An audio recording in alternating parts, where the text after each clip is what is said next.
jihadist, right? Because she's foreign to the Middle Belt. She's evil. The people are from the Southeast, not the fucking Middle. So that's why she's sympathizing with these jihadists, because she moved there for resources. She moved there to take people's luscious greenery. She moved there for economic competition. Just like she moved to Canada. She's taking resources across the board, right? So these people need to be stopped. They need to be contained. The spread of this jihadist. Listen, these people lynched the innocent girl because they thought she offended their prophet. They stoned her on TV in 4K. And this is who Rose is sympathizing with, right? You can't trust these people. Wait, sorry, Luke. I just have a question for you. No. Fight. Watch out. Wait, hold on, brother. Hold on. Is he living in Nigeria? Hey, hold on, real quick. Hey, just keep on your name. Are you living in this country? I can't mute you. All right, real quick. Let's see how the room operates. A lot of y'all new here. So this is an intellectual squabble. So two people disagree. You let them have the back and forth. So Robo said something. Theo disagrees, so he's attacking her argument. He's attacking the point, not the person. And then I'm gonna allow her to respond, and then we'll get back to the queue. That's how the room operates. So everybody stay on mute. If somebody come off your mic while Robo and Theo is talking, you're getting pushed down, and we'll bring you back up after. We don't need no ad-libs. Ad-lib in the chat. Thanks. Mind you, right? She's saying, "Oh, you guys are inundated by Zionist propaganda." Listen, I don't need to fucking listen to a damn Jew to understand what you people are doing, bro. Right? You do this everywhere you go. This has nothing to do with Jewish people. This has nothing to do with Zionism. We don't even have to bring up white people, bro. We could just bring up the history of your kind and the people that you sympathize with, right? Everywhere these people go, there is terrorism. There is instability. You go to Libya, right? There's terrorism and slavery. You go to Mauritania, there's slavery, right? You go to fucking Somalia, there is terrorism, right? You go to fucking Yemen, there is terror. I said Libya earlier. There is terrorism also. Right? You go to Europe, these people are bombing trains. Now, my pattern recognition is pattern recognition. Right? When I see something, I'm going to notice things. And when you start to notice things, they start to say, "Oh, you're Islamophobic, you're discriminating." Well, stop fucking killing people. Stop trying to take people's land. The world doesn't belong to you because Allah says so. That's just not real, brother, sister. Stop it. The Middle Belt belongs to the Middle Belt. The North belongs to the North, and Robo should go back home where she's from, which is not Canada. It's not the Middle Belt, but it's the Southeast, right? Go over there, and mind you, she shitted on Abrahamic religions, which is a fair critique. Okay, if you want to critique Abrahamic religions, that's cool. But let's talk your traditional religion, Robo, where a certain class of evil people are permanent slaves. You want to talk about this holier than thou evil religious and traditionalist system? Let's talk about how you have permanent slaves in your traditional evil religion. You people are demonic. You people hate God. You people hate virtue. He's talking about the old school caste system in Igbo land. And worst of all, you people have bad wigs, which means you can't be trusted. Because how do you look in the mirror and you see that wig leaning, or you see it pushed back and you think, "Hey, this looks okay"? Wait, that's 4C phobia. Wait, we don't allow 4C phobia. We don't allow 4C phobia in here. Thank you. I landed my plane, brother. I don't trust these. Okay, Robo, do you think? All right, one mic on Robo. He stayed on mute full time, so she's allowed to respond. Okay, Robo, it's on you. Thank you. There's nothing to respond to because I understood the gap between our intelligence. I thought I was just smarter than him, but I'm way smarter than him. You understand? Like, it's not something he can fathom.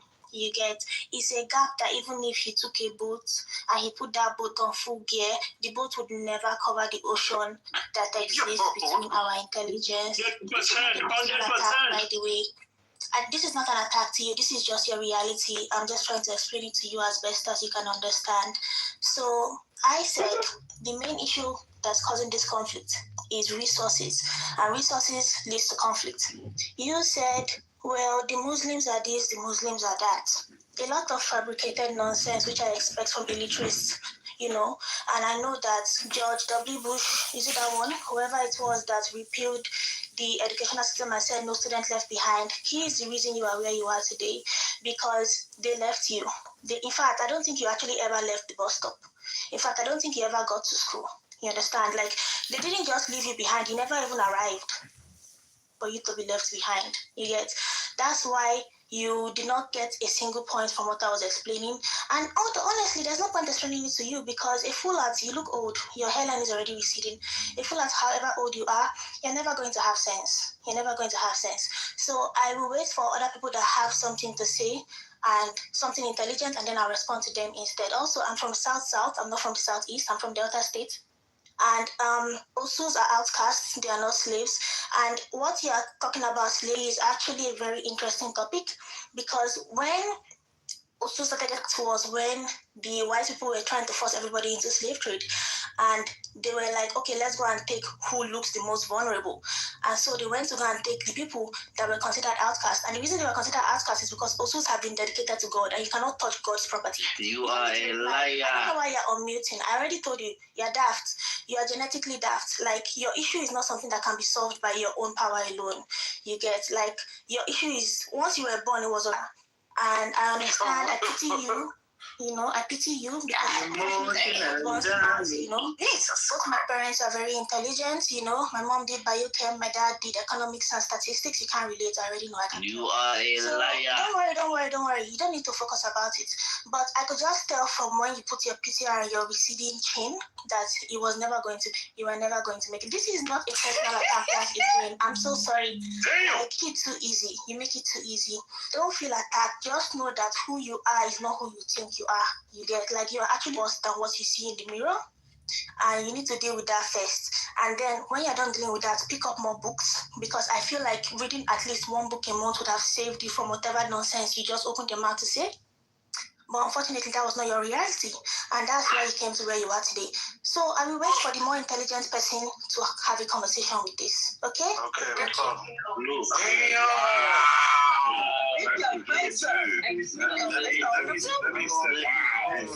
Theo, get the last respond. Quick, it's only then we're gonna reset the room and pass up there.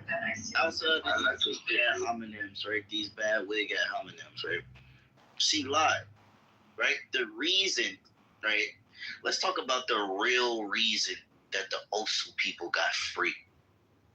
What was it that was brought into Igbo society and civilization that put these people on an equal playing field? These people that you had permanently enslaved, these people that were punished, right? What made these people free? It was the great sorrows. You know what a sorrow is, Robo? I don't think you probably don't know your own history, right? The sorrows were returned slaves from America, right? People who came from Brazil, people who came from America, and they brought the beautiful, beautiful religion. Black Americans, Black Brazilians, and even Europe people, right? These brought the beautiful religion of Christianity to Igbo land, right? And once they brought Christianity to Igbo land, right, it freed the sorrows from this permanent. It freed the freaking the Osus and the other caste that you guys have from this permanent slavery and discrimination. I actually happen to know a good, clean brother who was from that class or caste on Clubhouse. And he told me why he was so happy that Christianity came to his people, that your people were oppressing, Robo, right? That you try to say belong to God. Right? He told me he was so happy that Christianity came to free his people from the shackles of your indigenous traditional religion, your slavery. So you can try to lie, you can try to manipulate, you can try to say, oh, Christianity bad, this, the white man bad. Yes, in some cases, yes, the white man is very bad, right? But Christianity saved those good, clean people from that permanent slavery that you people had, man. And I'm so grateful for that, right? Because those people that were the Osu, those are the people y'all were selling to the white man. Your ancestors were slave sellers. They were slave captures. They were no different than those jihadists that you're defending, right? Notice how she continues to defend these jihadists, but the same jihadists would literally kill and crucify her for practicing her traditional religion. Now, why do you think she's defending the jihadists? I had to think about this. I had to do some mental gymnastics. I had to do some calculations. The reason she defends the jihadists that would kill and crucify her is the same reason her ancestors sold slaves. These people have something in common, right? They don't know good, clean people like you and me who are descendant of these people. And they say, hey, we need to continue to dominate. We need to continue to take people's land. We need to continue to exploit. We need to continue to seek and gain at whatever cost it takes. Why are you in the Middle Belt when you are not from there? Why are you in Canada when you are not from there? Why are you supporting these terrorists, these jihadists, when they are not from there? Why are you okay with them taking other people's resources? They are not the ones doing the killing. They are doing the defending. The people that are killing are the jihadists. The people that are killing softly are the people like you who have moved to the Middle Belt for exploitative reasons. You are a jihadist, terrorist, killing supporter. And I rebuke you in the name of Jesus Christ. And I'm so grateful that the Sorrows, the Black Americans, the Black Brazilians, the Yoruba came and brought Christianity to your people. Because without it, you would still have slaves in 2025. Thank you. All right. Real quick. Robo, you want a last response? I'm waiting for somebody intelligent to talk. Okay, no problem. Let me dispel something. Wait, hold on. Hold on, we gotta reset the room. We gotta get some order. All right, put a gun emoji in the chat if y'all agree with Theo. Put a brain emoji in the chat if y'all agree with if y'all think Robo won that squabble. All right, real quick. Let me reset the room. All right, so we're talking about Trump saving Nigerian Christians and Israel from Islamic terrorists, or is it performative? So Trump just came out. I'll read what Trump said. Hold on real quick. Let me read what Trump said. Because I wanted to actually get to the part where she said, well, let me reset it first. All right, so Trump said on his Truth Social account, he said, Christians is facing existential threat in Nigeria. Thousands of Christians are being killed. Radical Islamic are responsible for this mass slaughter. I hereby making Nigeria a country of particular concern, but that is the least of it. When Christians or any such group is slaughtered like what is happening in Nigeria, 3,100 versus 4,400 worldwide, something must be done. I am asking Congress, Riley Moore, together with Chairman Tom Cole and the House Appropriation Committee, to immediately look into this matter and report back to me. The United States cannot stand by while such atrocities are happening in Nigeria and numerous of other countries. We stand ready, willing, and able to save our great Christian population around the world. Donald J. Trump, the President of the United States. All right, so I'm gonna play this first clip. This is a Nigerian preacher, Christian pastor. He talks about, I think somebody just got slaughtered, and let me see what this up. Real quick, let me play this real quick. So this is after. So this was a pastor calling for global action to save Christians from massacres. It's like a heartfelt, desperate appeal. This is a Nigerian pastor basically imploring individuals and leaders outside of Nigeria and urging President Trump to intervene and safeguard Christian Nigerians from ongoing massacres perpetuated by Muslim extremists. So I'm gonna play this clip, and then we'll let we got Fulanis in the building, we got Hausa, we got people that live on the continent. Umar is here, Robo, Ahmad, he's Hausa, Igbo. We got Yorubas on stage, so we're gonna center the Nigerians in these conversations, and then we'll get to some understanding. You forgot me, but yes, but you're a Christmas Nigerian. You only go into a Christmas time, so I don't count you. You're Americanized. You're a kata. All right, but let me play this clip. to save our lives in Nigeria. They are killing Christians in Nigeria outside Kaponi, Korea, everything. And they expect us to silence that. It's another. Nigerian government, they are not only anti-that. There's no massacre. There's no genocide of Christians in Nigeria. And look at it today. You see any Muslims? United Nations, I know you're watching. American Senate, you are watching what I'm doing. I'm saying. Special advisor to Trump. Now, please, tell Trump to save our lives in Nigeria. They are killing Christians in Nigeria. Massacre Christians. If they say they kill Muslims, these Muslims are being killed by who? By Muslims. All right. So let's speak. All right. So before you speak, tell us what ethnic group you're from, your religion, and I'd like to speak. Okay. So Yeah, I'd like to speak too. I'd like to okay. speak. Okay. So all right. So let me do a cue. So it's gonna be Ola. Oh no, it's on Ada, Ola, Pyramid, and Sky Dean. Can I go after Sky Daddy? I'll respond to what Roman said. Yes, no problem, Femi. Well, Femi, you and mine, so you can interject whenever. But let's go Ada. Thank you, Lou. Real quick. Okay, so my name is Adora. I am Nigerian of Igbo descent. I just wanted to put my perspective into. Wait, are you Christian, Muslim, atheist? I'm Christian. I'm a Christian. So I will not deny that there are ethnic, religious, as well as tribal issues in Nigeria. It did not start yesterday. It has been an ongoing issue throughout the country. My major concern with America deciding to step in at this point is what is their motivation and what is their true concern at this point in time.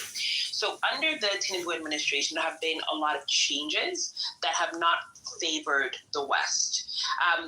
In as much as Tinubu has his issues and his faults, there have been a lot of economic reforms that have actually benefited the continent in the long term. So you look at the fact that subsidies have been removed, there's a lot of FX changes around our foreign currency, etc. And above all, Tinubu is trying to push forward a Nigerian first agenda that basically no longer allows for a more extractionist approach to how foreign countries deal or relate with Nigeria. What does that mean? That these countries cannot come into our country easily, take our resources, and not pay us fair value. At the same time, our oil industry is also on the rise. You see that with the fact that Dangote recently is on track to become the third largest oil refinery in Africa, if not the world. So Nigeria is seeing real progress. Largest in the world. Okay. Keep cooking. Thank you so much. So you see you see that we're tracking in the right direction, right? Within Nigeria.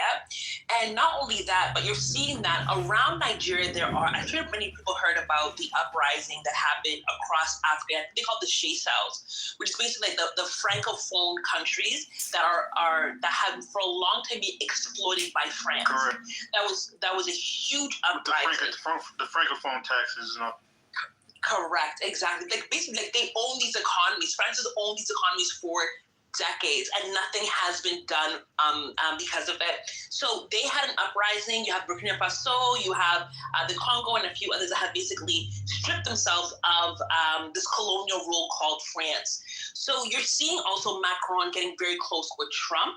And let me tell you that do not think that these conversations are not being had around Africa and Africa's independence from the West. So this intervention on Trump's part from my vantage point, it's almost like a smoke screen. Is it truly Christianity, or are you trying to impose yourself in a country that's rising beyond your Western powers? There's so many angles here, but I wanted us to have a real conversation about this because I think people need to know, especially in like Lou's room, like Africa is rising and they're making real changes. We've always had these fundamental issues, but if you look at the macro and the economic changes that are taking place, we're tracking in the right direction. Why does America now want to step in and in some ways foil or destroy it? That makes sense. I ain't gonna lie. Man. Shout out to the Nigerian women, man. Y'all some educated women, man. I'll give it to y'all. Shout out to the Igbo women.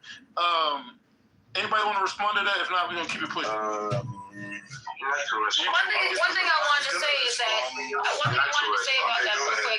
I just wanted to say one thing is that if Nigeria is on the rise, is there a plan for those who are all around the world to go back to Nigeria? I'm actively relocating to Nigeria.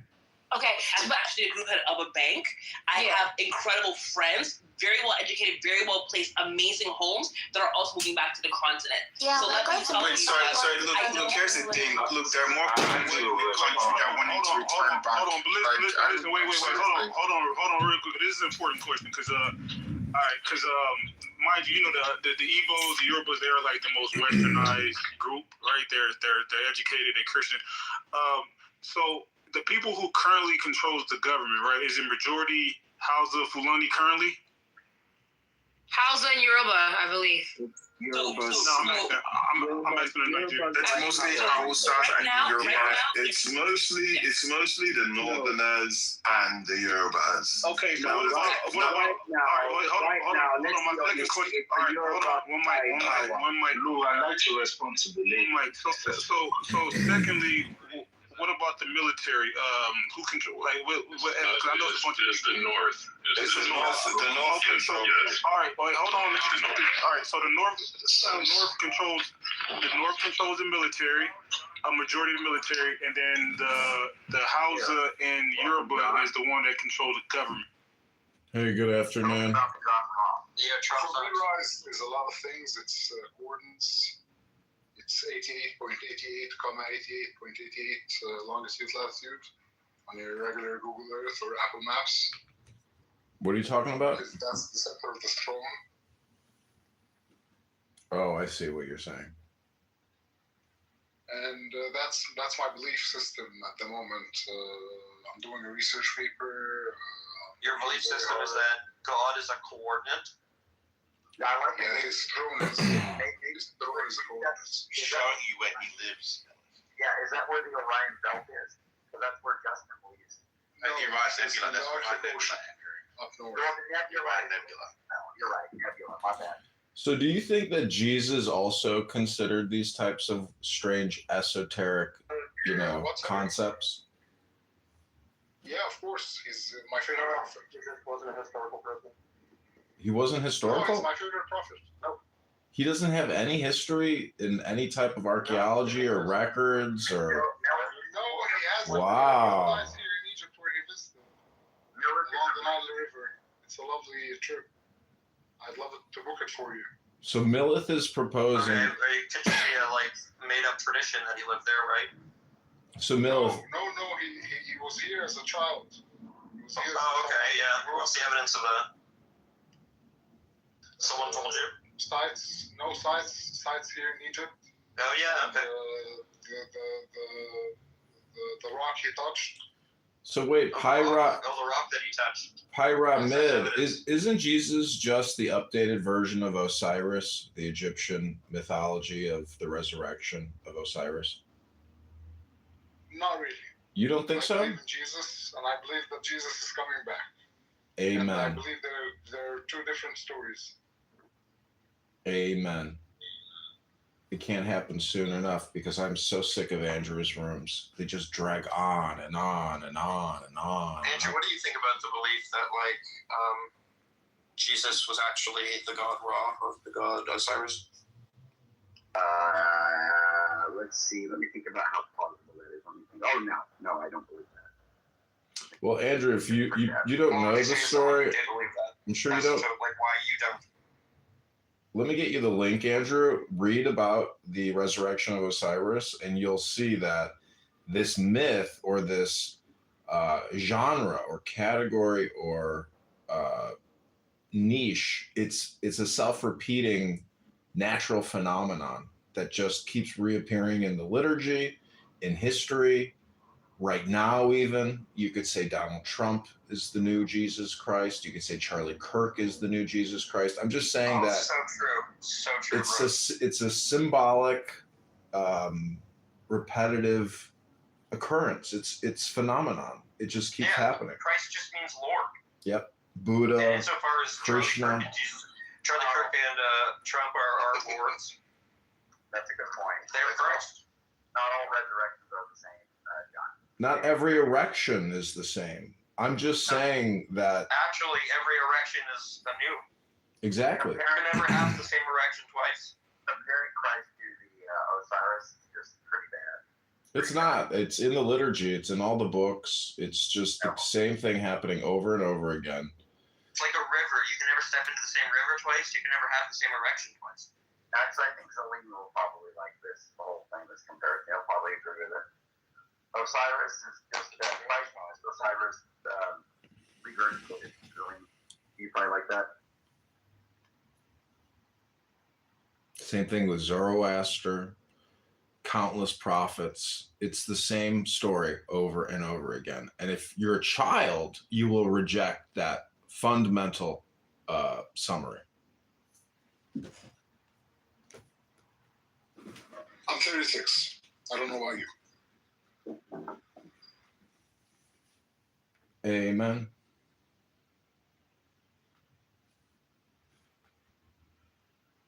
So what I'm trying to say is the Holy Spirit, or the metaphysic, the energy of concentration, of wisdom, of intelligence. The Holy Spirit.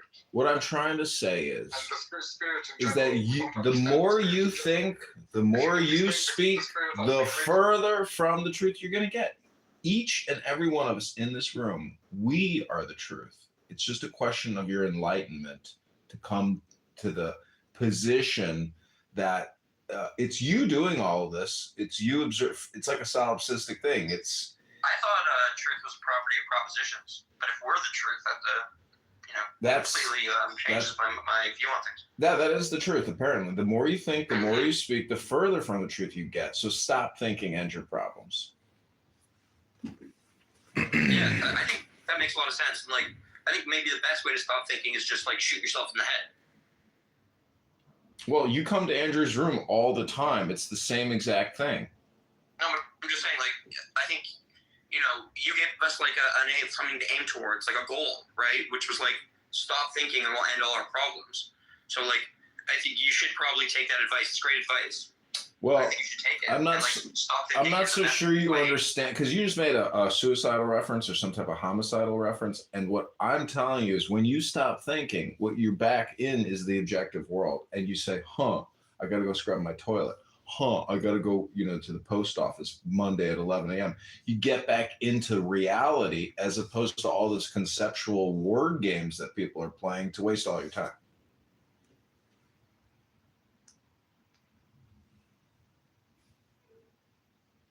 Thought you already agreed you were wasting time, John. Yeah, is that a conceptual word game that you're using to waste our time? Well, I have a friend, he has a nickname for me. It's called Concept Johnny. And all I'm trying to do is present concepts in the same way that you guys present concepts all day long, 40 hours a week.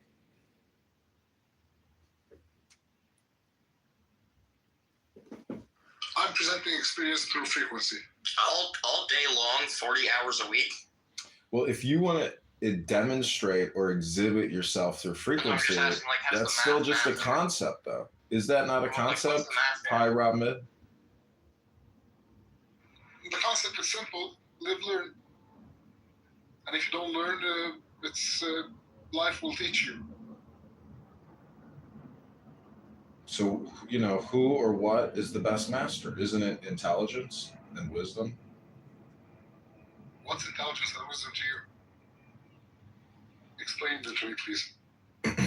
Well, it's information, it's communication, and It's data transmission, yeah. Imagine a huge data center. What would it look like? Why not a chair? Sorry, I couldn't catch the first part of what you just said. Am I right or wrong? I couldn't hear you. Sorry. Say it again. We get to be seated. How come he can't be seated? And what would be his throne or chair? Well, it's musical chairs. You haven't played musical chairs where you go in a circle around a chair and then you fight. Absolutely. Yeah, it's the same premise or purpose or procedure. And I like to wish that Jesus is one of the people who get to play with the chair. So is Andrew. So is Bob. So is Sella. So is you. So is I. I mean, what's the difference? It's a lovely story. You just have to love it and live it. There you go. Live, love, eat, pray, fart, poo. Right. I don't know. I say just create clubhouse rooms for the next 1,000 years until people get sick of it. Clubhouse is another tool that you should use in your benefit, not the other way around. And I'm doing a great job advertising for my country. You have a country? And English is only my second language. You're speaking English? So I'm still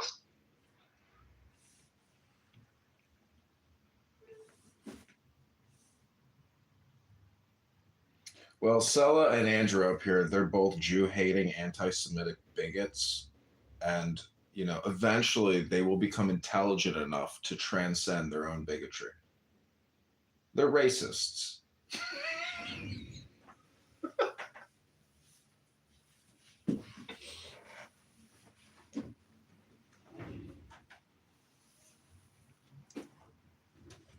Deepak, can you fix John? Is he broken? Yeah. I mean, he could be normal, but when you got the cameras on and when it's recording, he does the weird stuff. Isn't that all just projection? Deepak, who hurt Andrew? Everything he just said was projection.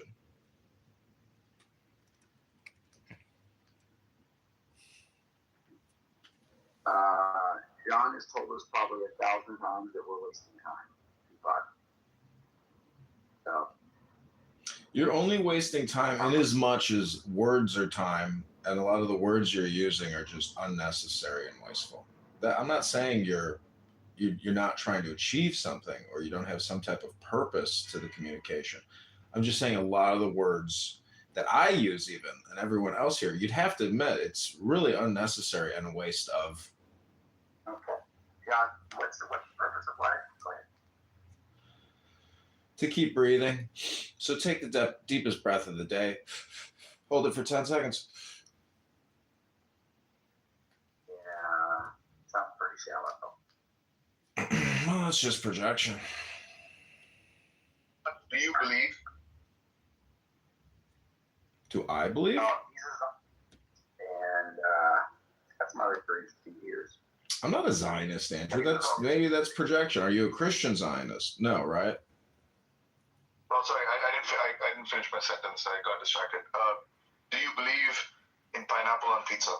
Yes. Giardiniera, sausage, pepperoni, onions, garlic, green peppers. Perfect. Yeah, this guy's cool. Are you both of the problem if you guys think pineapple on pizza is okay? Just wow. Okay, this is what Christianity does to somebody.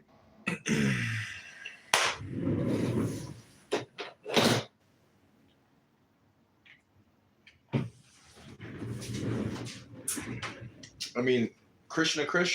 Andrew, I mean, what do you know about Hinduism and the prophets and the gods of, Hindu land? There's a lot of overlay with Christianity. And if Jesus pulled his shtick in India, he never would have became famous because everyone would have been like, well, congratulations, you discovered who you really were. And so it's the same thing with you and me. If you know where you come from, you have no problems. You've resolved everything, and it's just a question of how many hours you have left to continue breathing. Or you could say that's the truth of the earth if you know how to breathe.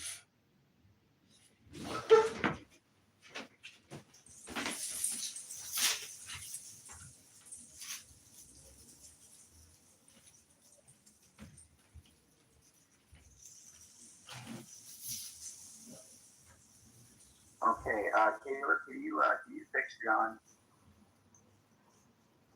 What? I just hopped on. What are you talking about? You hopped on like a bunny. I see what you did there. John is saying that we're wasting words. He also compared Jesus to Osiris, which is where I kind of checked out. Also, your mic is like really like muffled, by the way. Yeah, I know. I'll try to fix something. What I'm trying to say is that the rules that Jesus Christ had to play by are the same rules that you and I have to play by. There's no difference to the rules or to the game theory.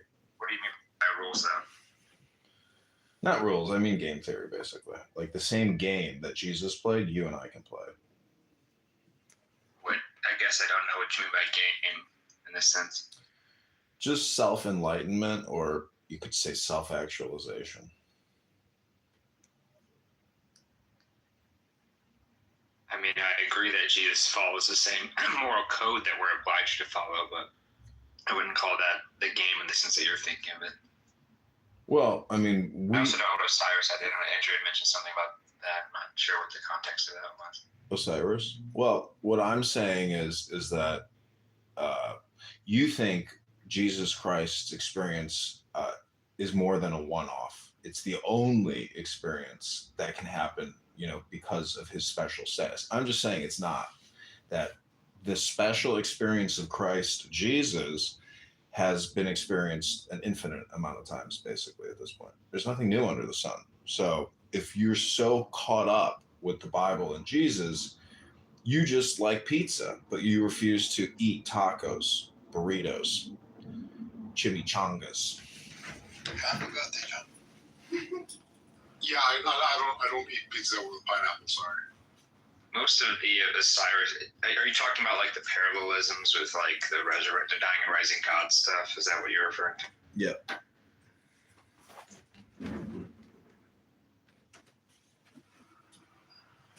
Well, he's still stuck on the spirit question, so give him time. I don't understand what the spirit question is supposed to mean. What do we know about spirit? If you can enlighten us. It's like your breath, take the deepest breath of the day. If you are lacking in spirit, maybe you're just not breathing enough. Yeah, Timothy is the best person to talk to John. I think he understands where he's coming from the best. I think Andrew's underwater. I know. Timothy's the goat. John, I said, thank you, John, I said happy birthday, bro. You didn't respond? Yeah, my birthday's November 6th. It's coming up. Thank you. Oh, I thought, that Sam's on October, sorry. No. He said his birthday was recently, though. Yeah, no, he did. He said it's October. Okay. Don't worry, we're still going to make a room for you, John.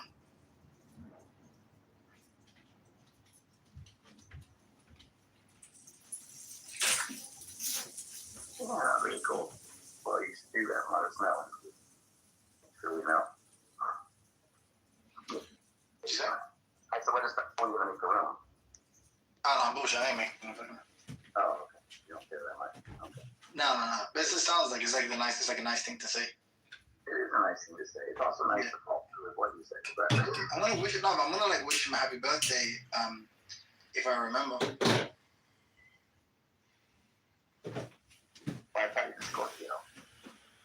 Well, the Scorpio is very much like the Holy Spirit, which is. You guessed. Oh my God, Andrew! You guessed correctly his stuff. That's crazy. Listen, the scorpion becomes the snake becomes the phoenix, and that's why people on this app say Grand Phoenix Rising, because they're talking about the Kundalini, or the spirit that resides in everyone. You could say it's your soul. And so there's ways to manipulate that spirit, to activate it, to control it, to enjoy it. And, if you don't know how to do that, John, who's that in your picture?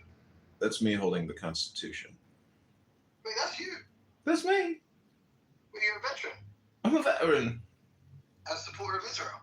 And a supporter. Yeah, get your fucking ass in the audience. How dare you? How dare you? The actual cheek of the man. Cheeky bugger, you cheeky. You cheeky bugger, you. We had that whole other night, John, where we share. Cheeky bugger. Your new place, they can bring it over. Well, I'll have to go get it because it's my desk and stuff and my extra monitors for work. Oh, it's not just a couple boxes here and there. I got it. Yeah, no, but I'm not going to be able to do it until morning now. Pretty sure it's going to rain all night. Well, you don't want your laptop or computer getting wet anyway. I have my laptop over here, so I can work on my laptop if I need to. Good. It's just not convenient to do it without the double monitors and stuff. So I might have to grin and bear it and get through one day. John, I will do you the favor of not blocking this one account. But understand, there's no recording in here. Well, I'm about to go out for dinner with my mom, so I will leave the room because Hi, Mama John. She's downstairs getting ready. But we got. How's the visit going? Oh, well, I lost my hair a long time ago, but yeah, we got 1,650 signatures notarized and binded today. So tomorrow we drive down at 7 a.m., 4-hour drive, wait in line, drive back. But tomorrow's it. Tomorrow's the big day. And I'm sure you will be here to let us know tomorrow night if everything went to plan. Yes, I will. Well, I'll be looking for you. Okay, talk to you soon. I'm gonna go get some Brussels sprouts. Have a good dinner. Talk to you soon. Bye.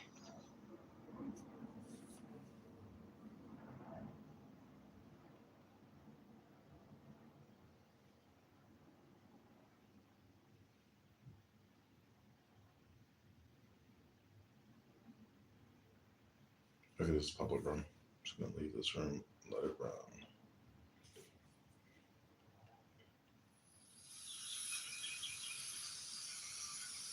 Dao De Jing.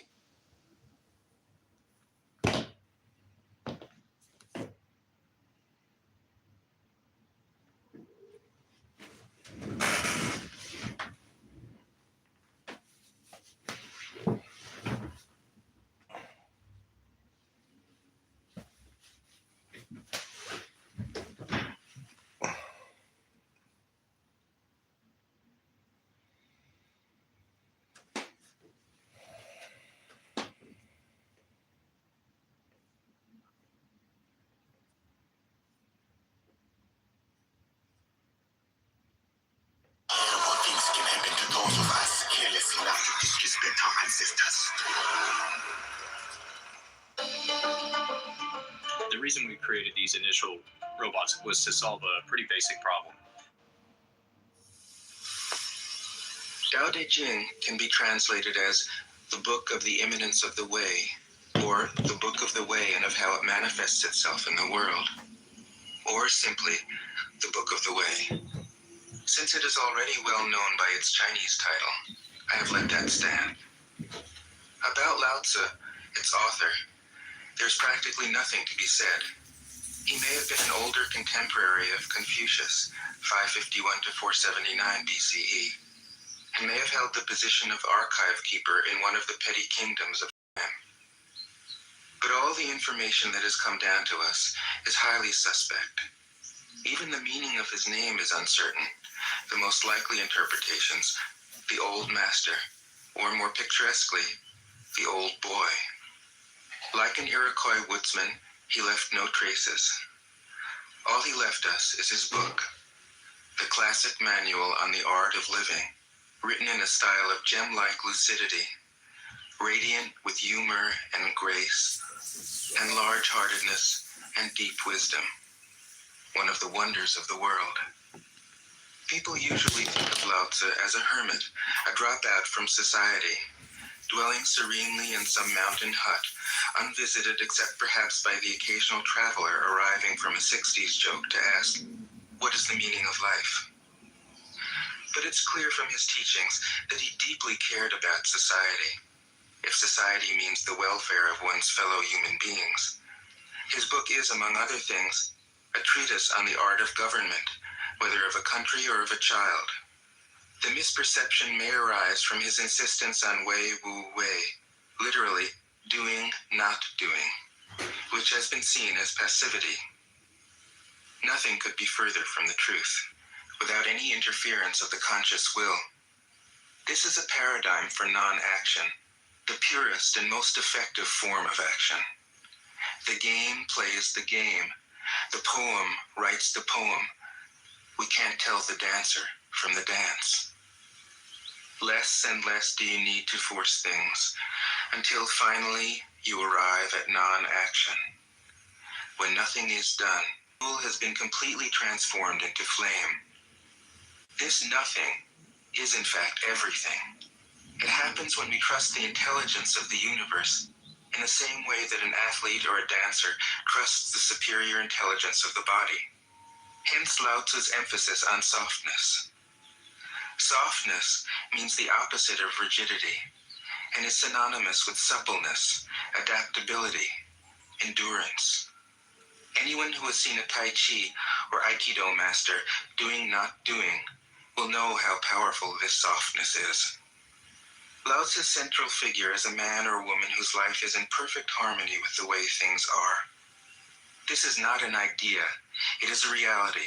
I have seen it. The master has mastered nature, not in the sense of conquering it, but of becoming it. In surrendering to the Tao, in giving up all concepts, judgments, and desires, her mind has grown naturally compassionate. She finds, deep in her own experience, the central truths of the art of living, which are paradoxical only on the surface, that the more becomes, the clearer our insight into what is beyond good and evil, the more we can embody the good, until finally she is able to say, in all humility, I am the Tao, the truth, the life. The teaching of the Tao Te Ching is moral in the deepest sense, unencumbered by any concept of sin. The master doesn't see evil as a force to resist, but simply as an opaqueness, a state of self-absorption, which is in disharmony with the universal process, so that, as with a dirty window, the light can't shine through. This freedom from moral categories allows him his great compassion for the wicked and the selfish. Thus, the master is available to all people and doesn't reject anyone. He is ready to use all situations and doesn't waste anything. This is called embodying the light. What is a good man but a bad man's teacher? What is a bad man but a good man's job? If you don't understand this, you will get lost, however intelligent you are. It is the great secret. The listener will notice that in the many passages where Lao Tzu describes the master, I've used the pronoun she at least as often as he. The Chinese language doesn't make this kind of distinction. In English, we have to choose. But since we are all potentially the master, ironically, because of all the great world religions, the teaching of Lao Tzu is by far the most female. Of course, you should feel free throughout the recording to substitute he for she, or vice versa. As to method, I worked from Paul Karas's literal version, which provides English equivalents, often very quaint ones, alongside each of the Chinese ideograms. I also consulted dozens of translations into English, German, and French. But the most essential preparation for my work was a 14 years long course of Zen training. But I have also paraphrased, expanded, contracted, interpreted, worked with the text, played with it. Intention has always been to translate his mind. Describing the indescribable, teaching the unteachable, pointing the way to the way. What does Lao Tzu think he is doing? Way to the way. What does Lao Tzu think he is doing here? It can't be done. No, he who knows doesn't talk. That is what Lao Tzu told us in a book of 5,000 words. If he was the one who knew, how could he have been such a blabbermouth? That's the problem with spiritual teachers. They have to be blabbermouths. But their words are, in the traditional Buddhist metaphor, fingers pointing at the moon. If you watch the finger, you can't see the moon. How meticulous the great masters had to be. A monk asked Matsu, "Why do you teach mind is Buddha?" Matsu said, "To stop a baby from crying." The monk said, "When the crying has stopped, what then?" Matsu said, "Then I teach, not mind, not Buddha." The monk said, "How about someone who isn't attached to either?" Matsu said, "I would tell him, not beings." The monk said, "And what if you met a man unattached to all things? What would you tell him?" Matsu said, "I would just let him experience the great Tao." In fact, the truth is right before our eyes, right under our noses.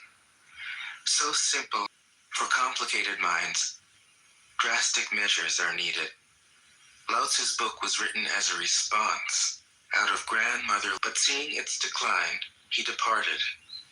When he reached the frontier, the guard said, "Since you are going away, sir, could you write a book to teach me the art of living?" Thereupon, Lao Tzu wrote his book about the Tao and departed. This is legend, but it is an accurate description of the way in which true teaching happens. He who knows doesn't talk, but words are no hindrance for him. He uses them as he would use gardening tools. When someone asks, he answers.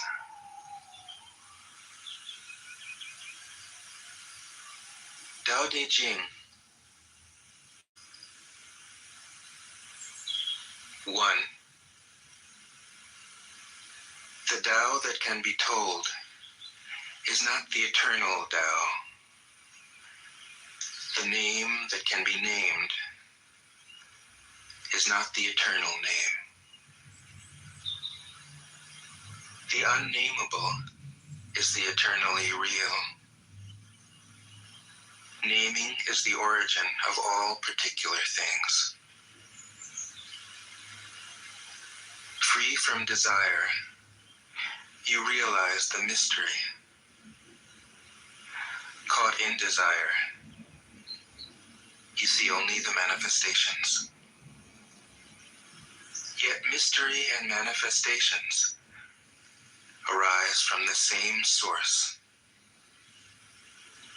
This source is called darkness. Darkness within darkness. The gateway to all understanding. 2. When people see some things as beautiful, other things become ugly. When people see some things as good, other things become bad. Being and non-being create each other. Difficult and easy support each other. Long and short define each other. High and low depend on each other. Before and after follow each other. Therefore, the master acts without doing anything and teaches without saying anything. Things arise, and she lets them come. Things disappear, and she lets them go. She has, but doesn't possess, acts, but doesn't expect. When her work is done, she forgets it. If you overesteem great men, people become powerless. If you overvalue possessions, people begin to steal. The master leads by emptying people's minds and filling their cores, by weakening their ambition and toughening their resolve.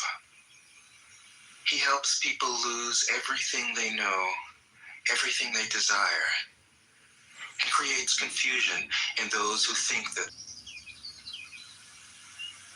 4. The Tao is like a well, used but never used up. It is like the eternal void, filled with infinite possibilities. It is hidden but always present. I don't know who gave birth to it. It is older than God.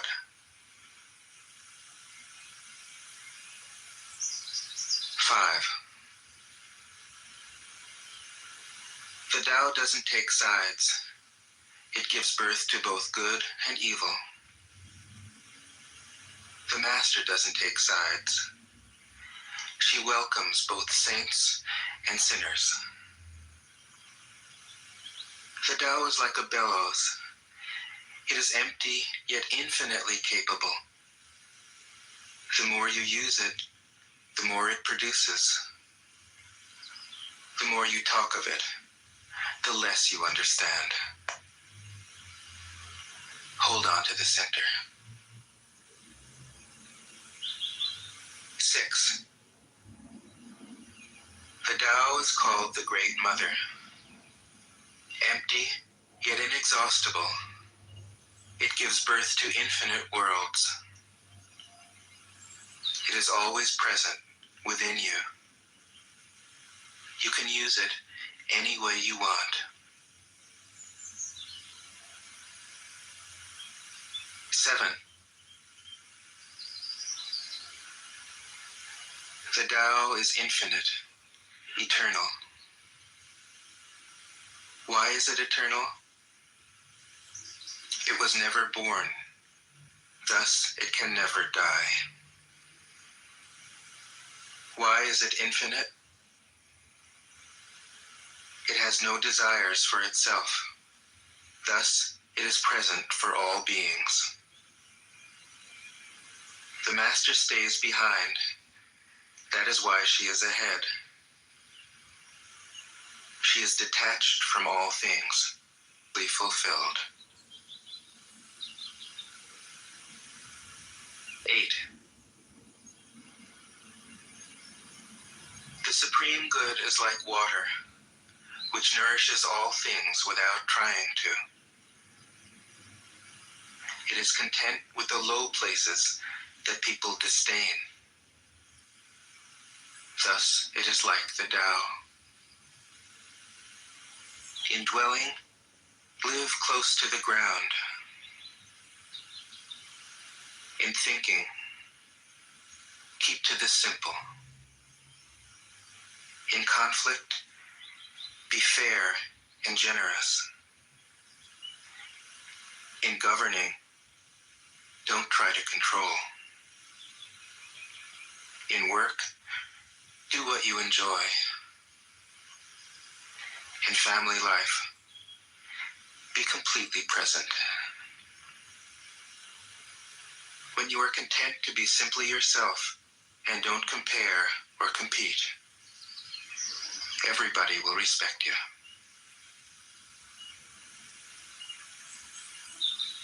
9. Fill your bowl to the brim, and it will spill. Keep sharpening your knife, and it will blunt. Chase after money and security, and your heart will never unclench. Care about people's approval, and you will be their prisoner.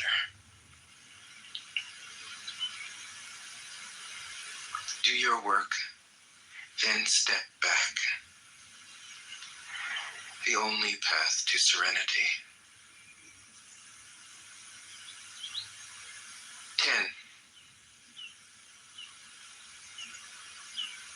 Can you coax your mind from its wandering and keep to the original oneness? Can you let your body become supple as a newborn child's? Can you cleanse your inner vision until you see nothing but the light? Can you love people and lead them without imposing your will? Can you deal with the most vital matters by letting events take their course? Can you step back from your own mind and thus understand all things? Giving birth and nourishing, having without possessing,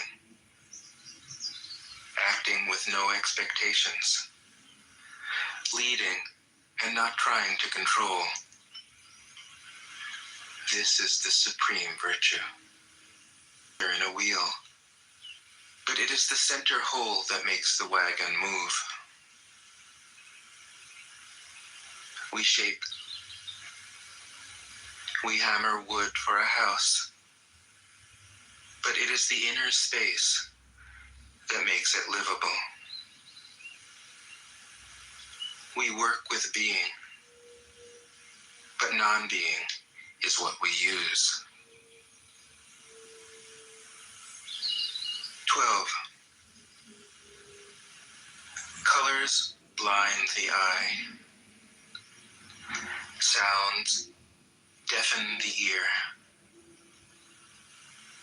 Flavors wither the heart. The master observes the world, but trusts his inner vision. He allows things to come and go. His heart is open as the sky. What does it mean that success is as dangerous as failure? Whether you go up the ladder or down it, your position is shaky. When you stand with your 2 feet on the ground, you will always keep your balance. What does it mean that hope is as hollow as fear? Hope and fear are both phantoms that arise from thinking of the self. When we don't see the self as self, what do we have to fear? See the world as yourself. Have faith in the way things are. Love the world as yourself. Then you can care for all things. 14.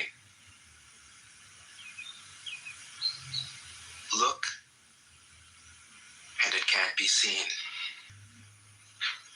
And it can't be grasped. Above, it isn't bright. Below, it isn't dark. Seamless, unnameable, it returns to the realm of nothing.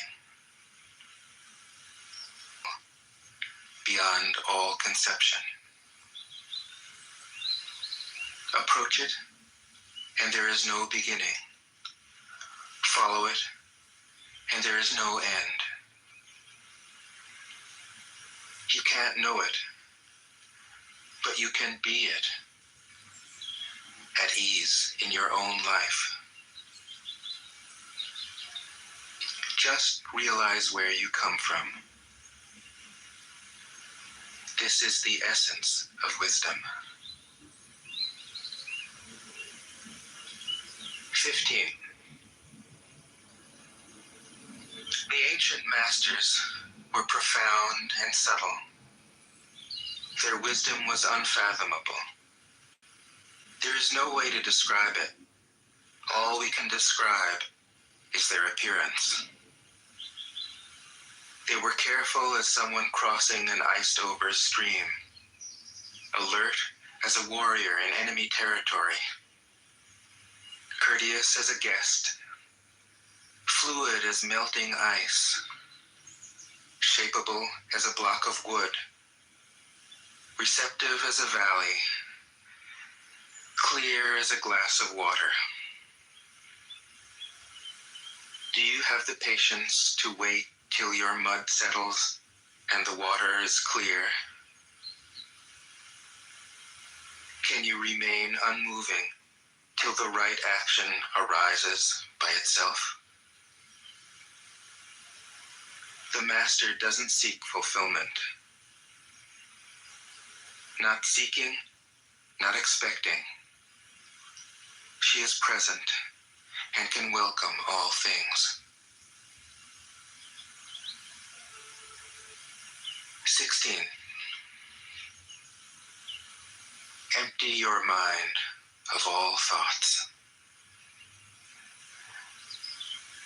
Let your heart be at peace.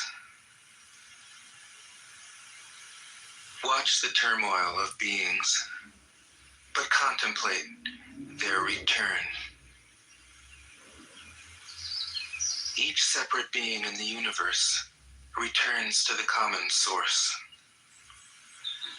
Returning to the source is serenity. If you don't realize the source, you stumble in confusion and sorrow. When you realize where you come from, you naturally become tolerant, disinterested, amused, kind-hearted as a grandmother, dignified as a king. Immersed in the wonder of the Tao, you can deal with whatever life brings you. And when death comes, you are ready. 17. When the master governs, the people are hardly aware that he exists. Next best is a leader who is loved. Next, one who is feared. The worst is one who is despised. If you don't trust the people, you make them untrustworthy. The master doesn't talk, he acts. When his work is done, the people say, "Amazing, we did it, all by ourselves." 18. When the great Tao is forgotten, goodness and piety appear. When the body's intelligence declines, cleverness and knowledge step forth. When there is no peace in the family, filial piety begins. When the country falls into chaos, patriotism is born. 19. Throw away holiness and wisdom, and people will be 100 times happier. Throw away morality and justice, and people will do the right thing. Throw away industry and profit, and there won't be any thieves. If these three aren't enough, just stay at the center of the circle and let all things take their course. 20. Stop thinking and end your problems. What difference between yes and no? What difference between success and failure? Must you value what others value? Avoid what others avoid? How ridiculous. Other people are excited, as though they were at a parade. I alone don't care. Other people have what they need. I alone possess nothing. I alone drift about like someone without a home. I am like an idiot. My mind is so empty. Other people are bright. I alone am dark. Other people are sharp. I alone am dull. Other people have a purpose. I alone don't know. I drift like a wave on the ocean. I blow as aimless as the wind. I am different from ordinary people. I drink from the great mother's breasts. 21. The master keeps her mind always at one with the Tao. That is what gives her her radiance. The Tao is ungraspable. How can her mind be at one with it? Because she doesn't cling to ideas. The Tao is dark and unfathomable. How can it make her radiant? Because she lets it.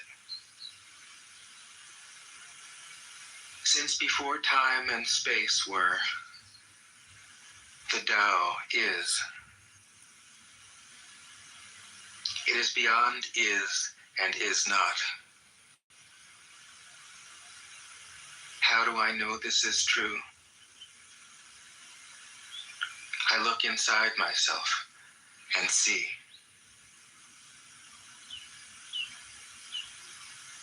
22. If you want to become whole, let yourself be crooked. If you want to become full, let yourself be empty. If you want to be reborn, let yourself die. If you want to be given everything, give everything up. The Master, by residing in the Tao, sets an example for all beings. Because he doesn't display himself, people can see his light.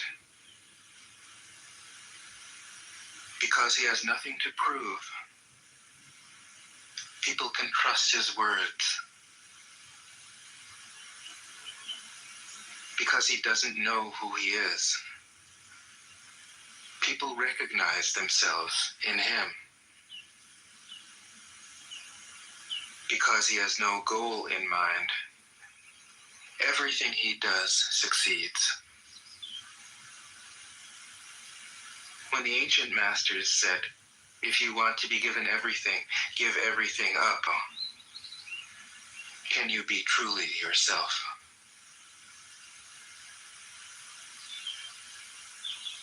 There is only wind. When it rains, there is only rain. When the clouds pass, the sun shines through. If you open yourself to the Tao, you are at one with the Tao, and you can embody it completely. If you open yourself to insight, you are at one with insight, and you can use it completely. If you open yourself to loss, you are at one with loss, and you can accept it completely. Open yourself to the Tao, then trust your natural responses. He who stands on tiptoe doesn't stand firm. He who rushes ahead doesn't go far. He who tries to shine dims his own light. He who defines himself can't know who he really is. He who has power over others can't empower himself. He who clings to his work will create nothing that endures. If you want to accord with the Tao, just do your job, then let go. 25. There was something formless and perfect before the universe was born.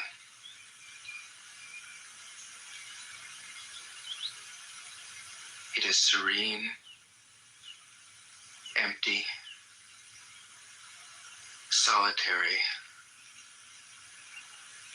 unchanging,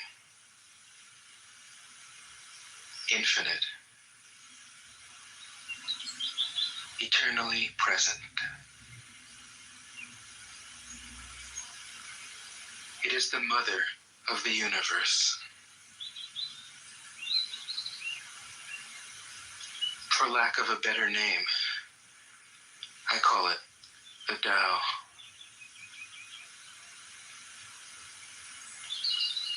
It flows through all things, inside and outside, and returns to the origin of all things.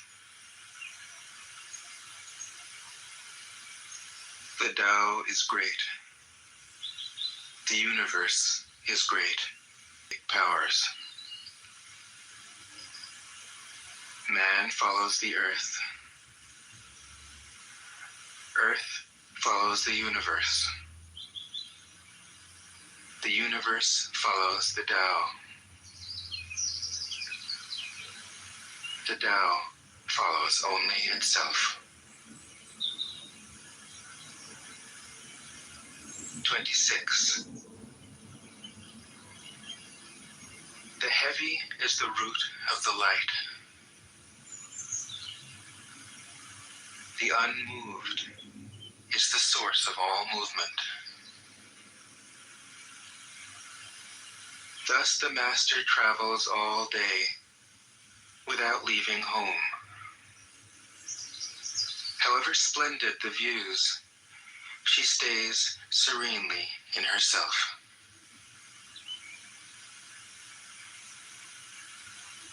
Why should the lord of the country flit about like a fool? If you let yourself be blown to and fro, you lose touch with who you are.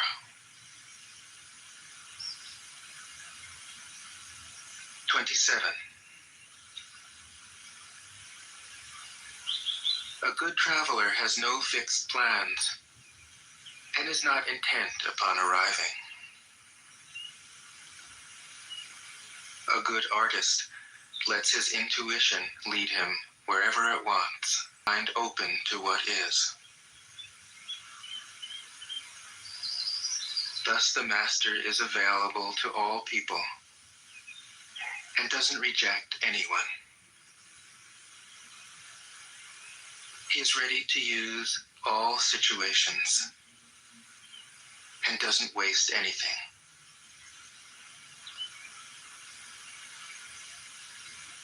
This is called embodying the light. What is a good man but a bad man's teacher?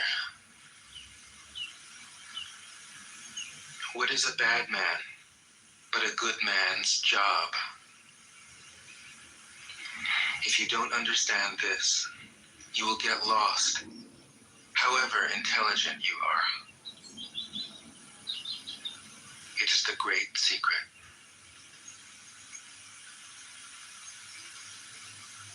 '28. Know the male, yet keep to the female. Receive the world in your arms. If you receive the world, the Tao will never leave you, and you will be like a little child. Know the white, yet keep to the black. Be a pattern for the world. If you are a pattern for the world, the Tao will be strong inside you, and there will be nothing you can't do.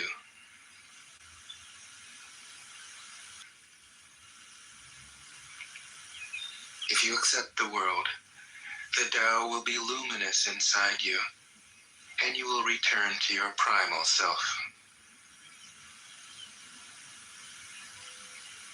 The world is formed from the void, like utensils from a block of wood.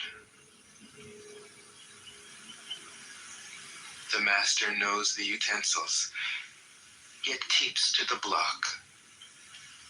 Thus she can use all things. 29. Do you want to improve the world? I don't think it can be done. The world is sacred. Tamper with it. You'll ruin it. If you treat it like an object, you'll lose it.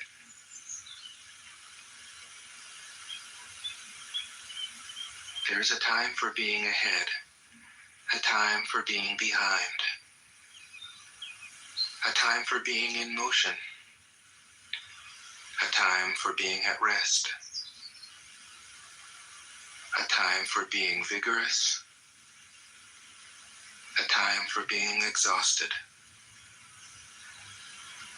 a time for being safe, a time for being in danger. The master sees things as they are without trying to control them. She lets them go their own way and resides at the center of the circle. 30.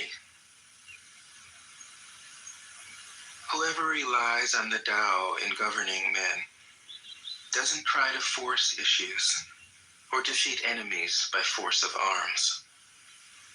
For every force, there is a counterforce. Violence, even well-intentioned, always rebounds upon oneself. The master does his job and then stops. He understands that the universe is forever out of control, and that trying to dominate events goes against the current of the Tao.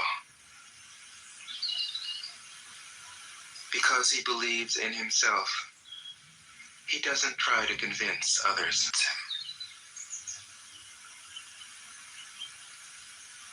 31. Weapons are the tools of violence. All decent men detest them. Weapons are the tools of fear. A decent man will avoid them, except in the direst necessity, and if compelled, will use them only with the utmost restraint.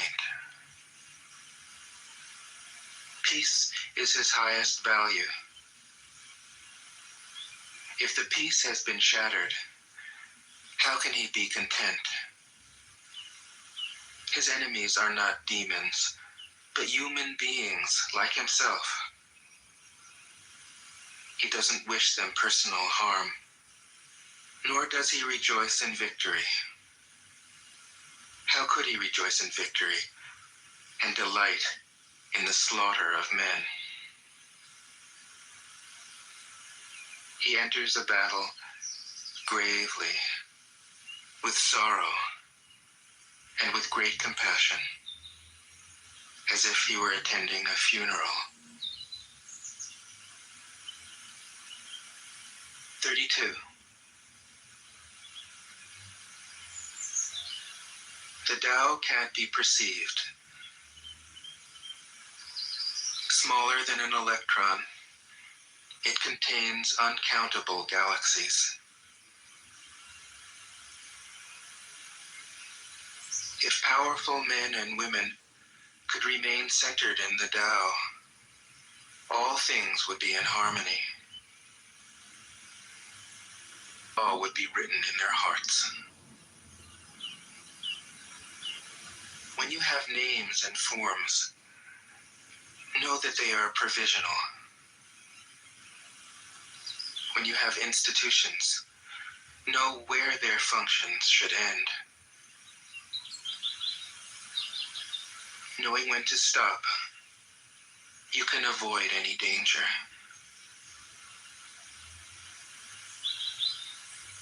All things end in the Tao, as rivers flow into the sea. 33. Knowing others is intelligence. Knowing yourself is true wisdom. Mastering others is strength. Mastering yourself is true power. If you realize that you have enough, you are truly rich. Endure forever.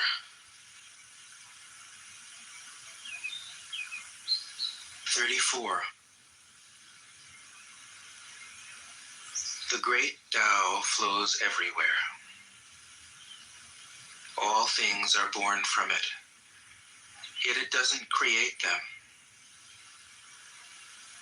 It pours itself into its work, yet it makes no claim.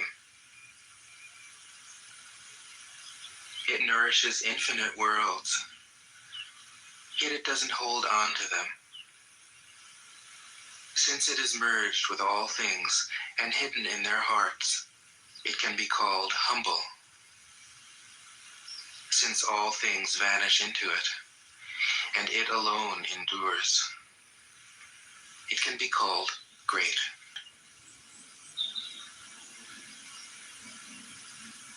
35. She who is centered in the Tao can go where she wishes without danger. She perceives the universal harmony, even amid great pain, because she has found peace in her heart.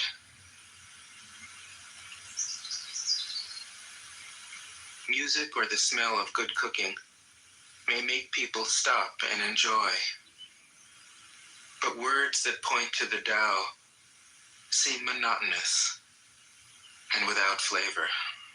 When you listen for it, there's nothing to hear. When you use it, It is inexhaustible. 36. If you want to shrink something, you must first allow it to expand.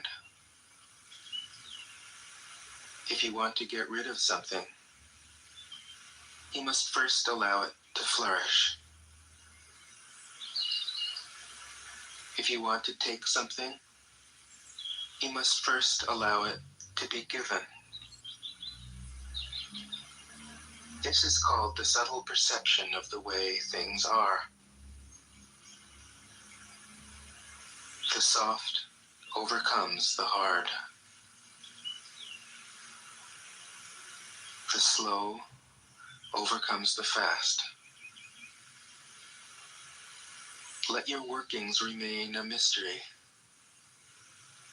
This is called the subtle perception of the way things are. The soft overcomes the hard. The slow overcomes the fast. Let your workings remain a mystery. Just show people the results.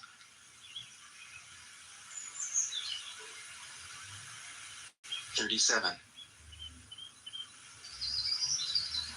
The Tao never does anything, yet through it all things are done. If powerful men and women could center themselves in it, the whole world would be transformed by itself in its natural rhythms. People would be content with their simple, everyday lives, in harmony and free of desire. When there is no desire, all things are at peace. 38. The master doesn't try to be powerful. Thus, he is truly powerful. The ordinary man keeps reaching for power. Thus, he never has enough. Ordinary man is always doing things, yet many more are left to be done. The kind man does something, yet something remains undone. The just man does something and leaves many things to be done. The moral man does something, and when no one responds, he rolls up his sleeves and uses force. When the Tao is lost, there is goodness. When goodness is lost, there is morality. When morality is lost, there is ritual. Ritual is the husk of true faith, the beginning of chaos. Therefore, the master concerns himself with the depths and not the surface, with the fruit and not the flower. He has no will of his own. He dwells in reality and lets all illusions go.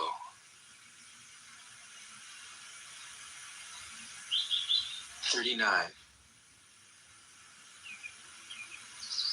In harmony with the Tao, the sky is clear and spacious. The earth is solid and full. All creatures flourish together, content with the way they are, endlessly repeating themselves, endlessly renewed. When man interferes with the Tao, the sky becomes filthy.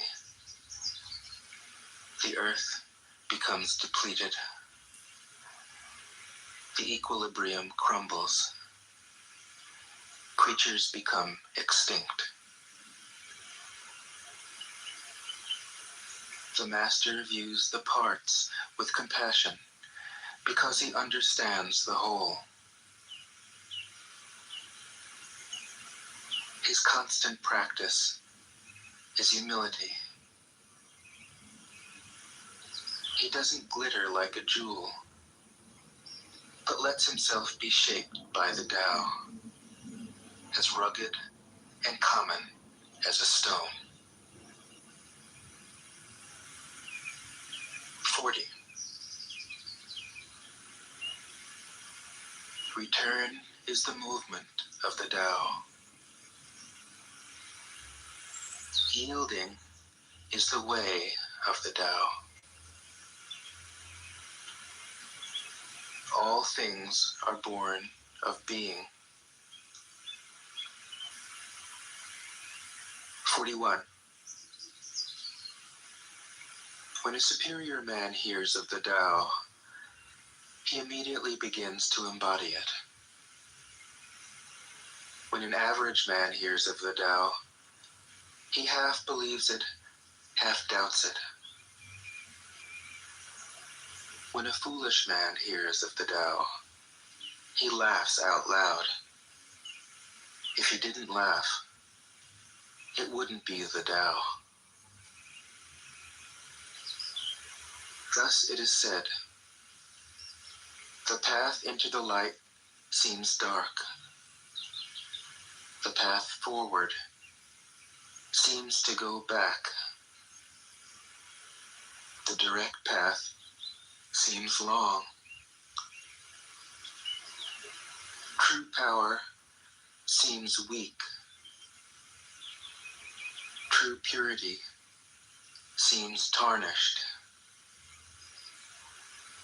True steadfastness seems changeable. True clarity seems obscure. The greatest art seems unsophisticated. The greatest love seems indifferent. The greatest wisdom seems childish. The Tao is nowhere to be found, yet it nourishes and completes all things. 42. The Tao gives birth to one. One gives birth to two. Two gives birth to three. Three gives birth to all things. All things have their backs to the female and stand facing the male. When male and female combine, all things achieve harmony. Ordinary men hate solitude, but the littlest thing in the world overcomes the hardest thing in the world. That which has no substance enters where there is no space. This shows the value of non-action. Teaching without words, performing with 44. Fame or integrity, which is more important? Money or happiness, which is more valuable? Success or failure, which is more destructive? If you look to others for fulfillment, you will never truly be fulfilled. If your happiness depends on money, you will never be happy with yourself. Be content with what you have. Rejoice in the way things are. When you realize there is nothing lacking, the whole world belongs to you. 45. True perfection seems imperfect, yet it is perfectly itself. True fullness seems empty, yet it is fully present. True straightness seems crooked. True wisdom seems foolish. True art seems artless. The Master allows things to happen. She shapes events as they come. 46. When a country is in harmony with the Tao, the factories make trucks and tractors. When a country goes counter to the Tao, warheads are stockpiled outside the cities. There is no greater illusion than fear, no greater wrong than preparing to defend yourself, no greater misfortune than having an enemy. Whoever can see through all fear will always be safe.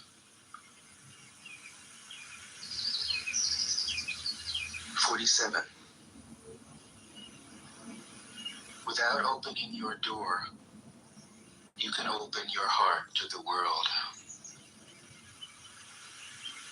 Without looking out your window, you can see the essence of the Tao. The more you know, the less you understand. The Master arrives without leaving, sees the light without looking, achieves without doing a thing.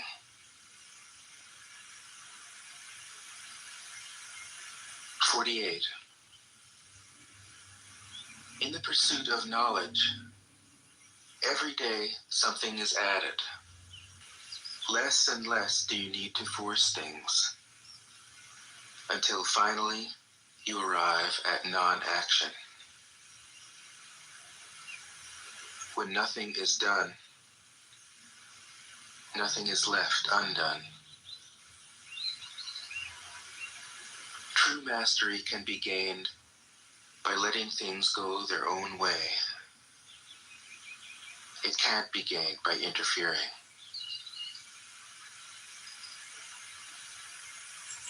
49. The Master has no mind of her own. She works with the mind of the people. She is good to people who are good. She's also good to people who aren't good. This is true goodness. She trusts people who are trustworthy. She also trusts people who aren't trustworthy. This is true trust. The Master's mind is like space. People don't them like her own children.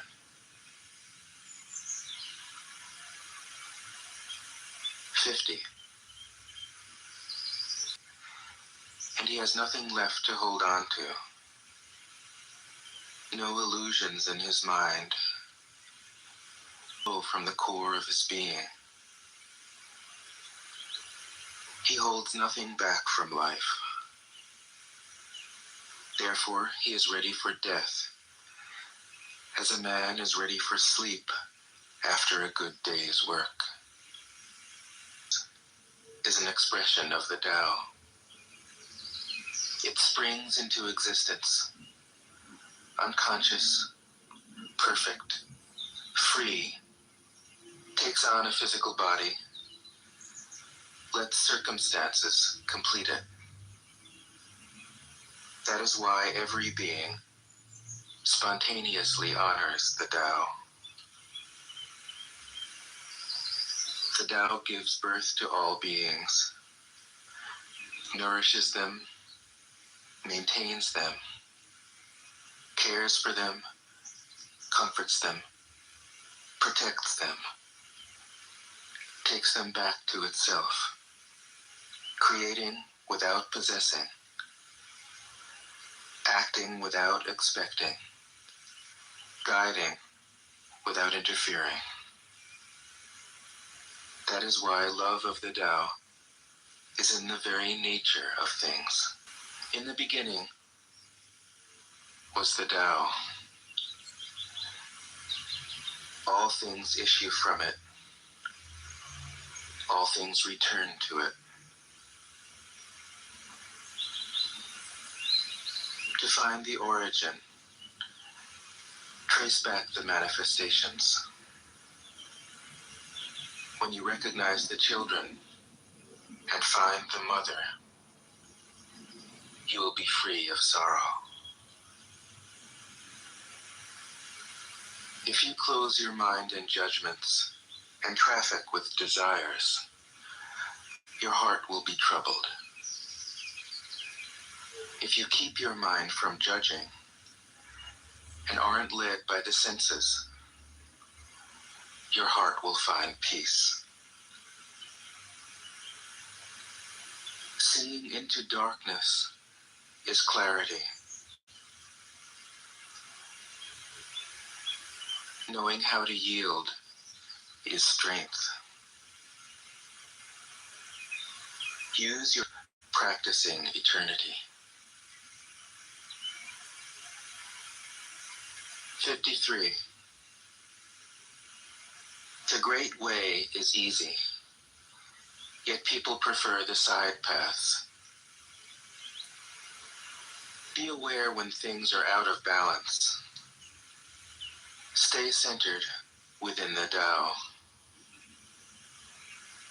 When rich speculators prosper, while farmers lose their land, when government officials spend money on weapons instead of cures, when the upper class is extravagant and irresponsible, while the poor have nowhere to turn, all this is robbery and chaos. It is not in keeping with the Tao. 54.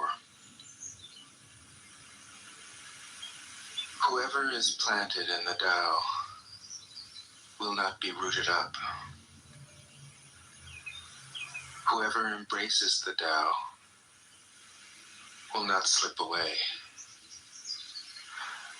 Her name will be held in honor from generation to generation. Let the Tao be present in your life, and you will become genuine. Let it be present in your family, and your family will flourish. Let it be present in your country, and your country will be an example to all countries in the world. Let it be present in the universe, and the universe will sing. How do I know this is true? By looking inside myself.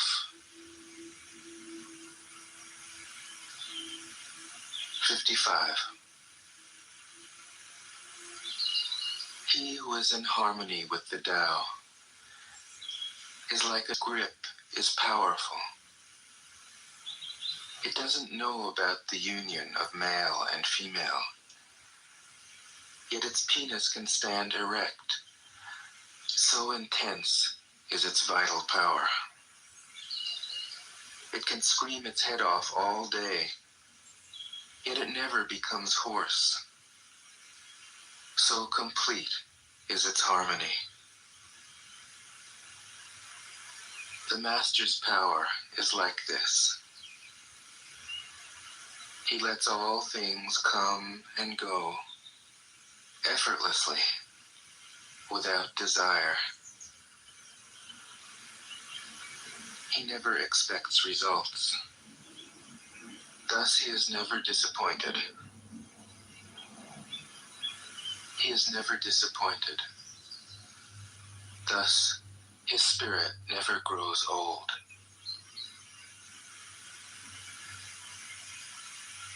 56. Those who know don't talk. Those who talk don't know. Close your mouth knots. Soften your glare. Settle your dust. This is the primal identity. Be like the Tao. It can't be approached or withdrawn from, benefited or harmed, honored or brought into disgrace. It gives itself up continually. That is why it endures. 57. If you want to be a great leader, you must learn to follow the Tao. Stop trying to control. Let go of fixed plans and concepts, and the world will govern itself. The more prohibitions you have, the less virtuous people will be. The more weapons you have, the less secure people will be. The more subsidies you have, the less self-reliant people will be. Therefore, the Master says, I let go of the law, and people become honest. I let go of economics, and people become prosperous. I let go of religion, and people become serene. I let go of all desire for the common good, and the good becomes common as grass. 58. If a country is governed with tolerance, the people are comfortable and honest. If a country is governed with repression, the people are depressed and crafty. When the will to power is in charge, the higher the ideals, the lower the results. Try to make people happy, and you lay the groundwork for misery. Try to make people moral, and you lay the groundwork for vice. Thus the Master is content to serve as an example and not to impose her will. She is pointed, but doesn't pierce. Straightforward, but supple. Radiant, but easy on the eyes. 59. For governing a country well, there is nothing better than moderation. The mark of a moderate man is freedom from his own ideas. Tolerant like the sky, all pervading like sunlight, firm like a mountain, supple like a tree in the wind. He has no destination in view and makes use of anything life happens to bring his way. Nothing is impossible for him. Because he has let go, he can care for the people's welfare as a mother cares for her child.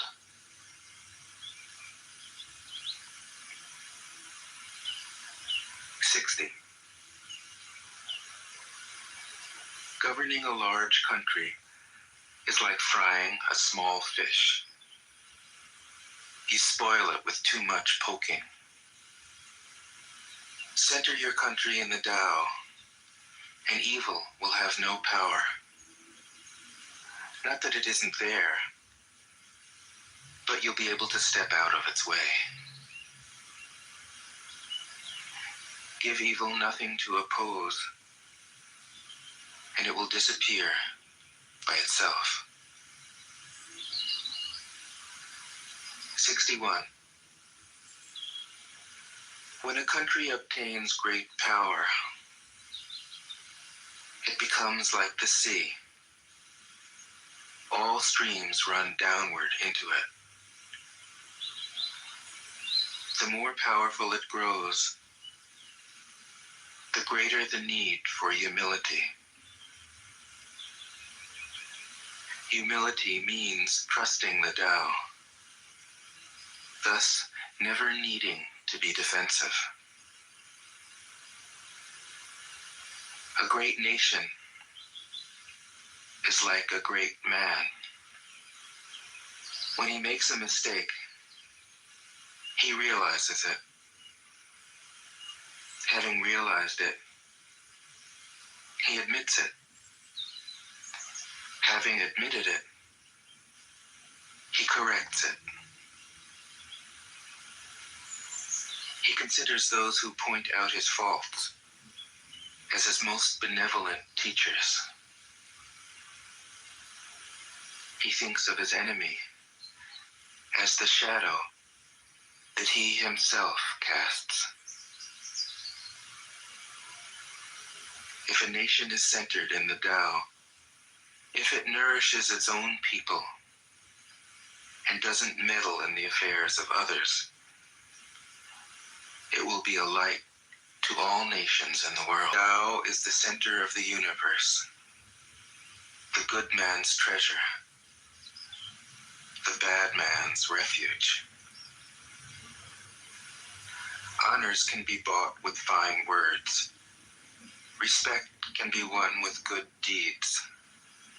But the Tao is beyond all value, and no one can achieve it.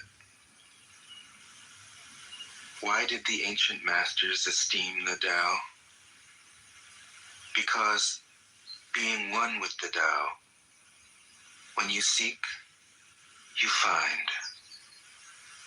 And when you make a mistake, you are forgiven. That is why everybody loves it. 63. Act without doing.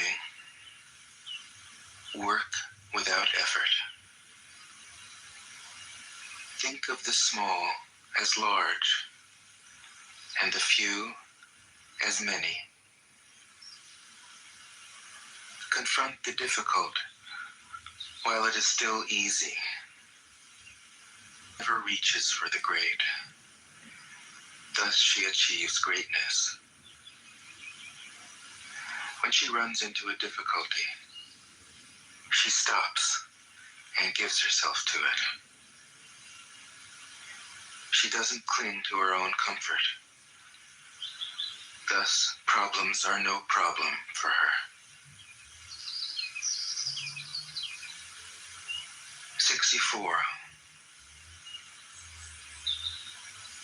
What is rooted is easy to nourish. What is recent is easy to correct. What is brittle is easy to break. What is small is easy to scatter. Prevent trouble before it arises. Put things in order before they exist. A giant pine tree grows from a tiny sprout. The journey of 1,000 miles starts from beneath your feet. Rushing into action, you fail. Trying to grasp things, you lose them. Forcing a project to completion, you ruin what was almost ripe. Therefore, the master takes action by letting things take their course. He remains as calm at the end as at the beginning. He has nothing, thus has nothing to lose. What he desires is non-desire. What he learns is to unlearn. He simply reminds people of who they have always been. Masters didn't try to educate the people, but kindly taught them to not know. When they think that they know the answers, people are difficult to guide. When they know that they don't know, people can find their own way. If you want to learn how to govern, avoid being clever or rich. The simplest pattern is the clearest. Content with an ordinary life, you can show all people the way back to their own true nature.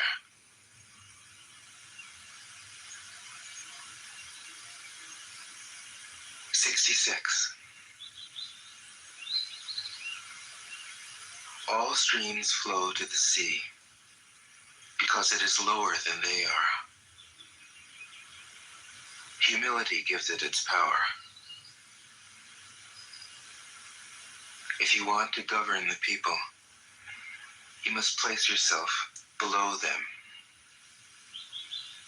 If you want to lead the people, you must learn how to follow them.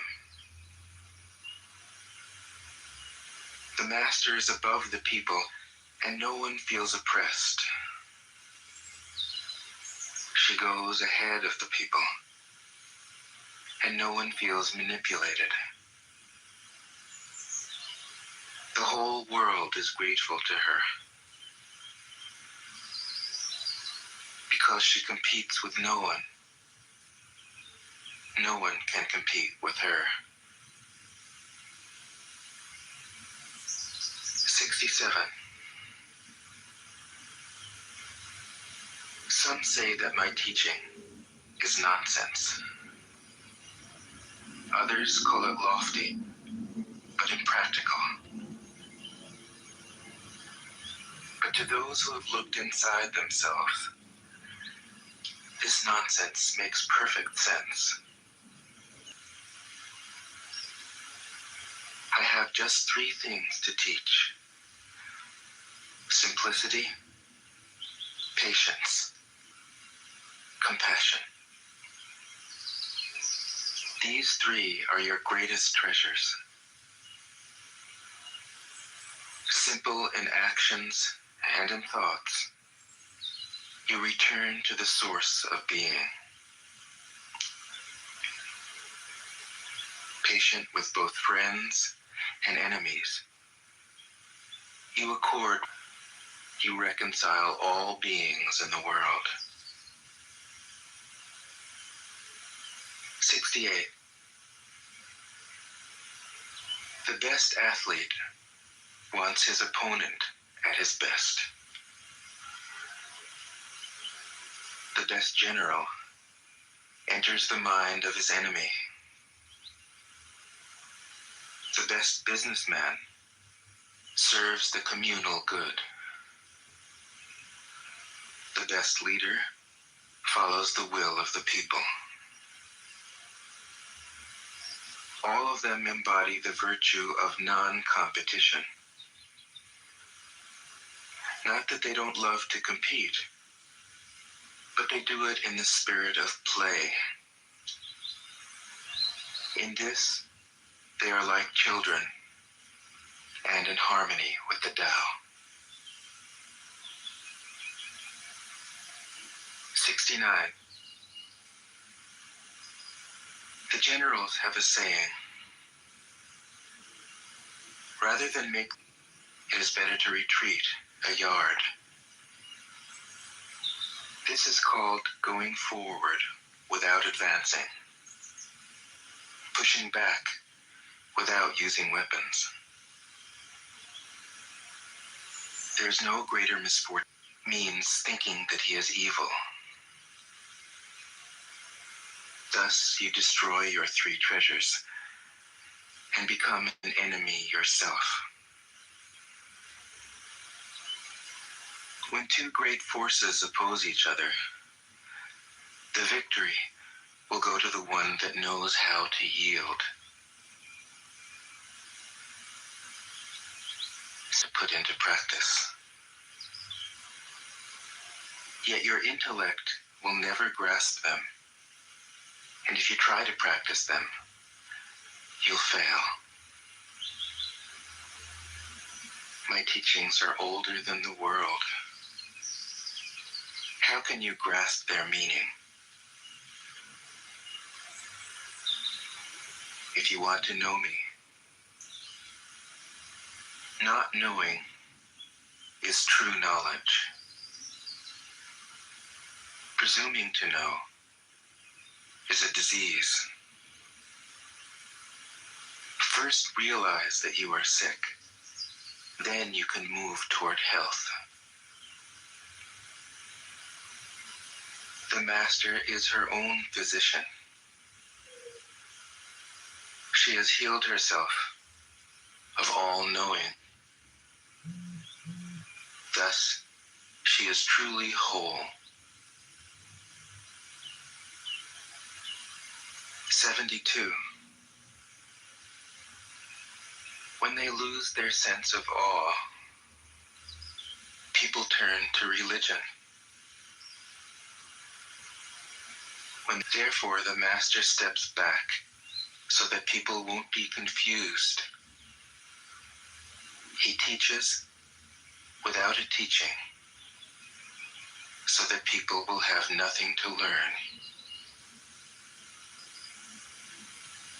73. The Tao is always at ease. It overcomes without competing, answers without speaking a word, arrives without being summoned, accomplishes, though its meshes are wide, it doesn't let a thing slip through. 74. If you realize that all things change, there is nothing you will try to hold on to. If you aren't afraid of dying, there is nothing you can't achieve. Trying to control the future is like trying to take the master carpenter's place. When you handle the master carpenter's tools, when taxes are too high, people go hungry. When the government is too intrusive, people lose their spirit.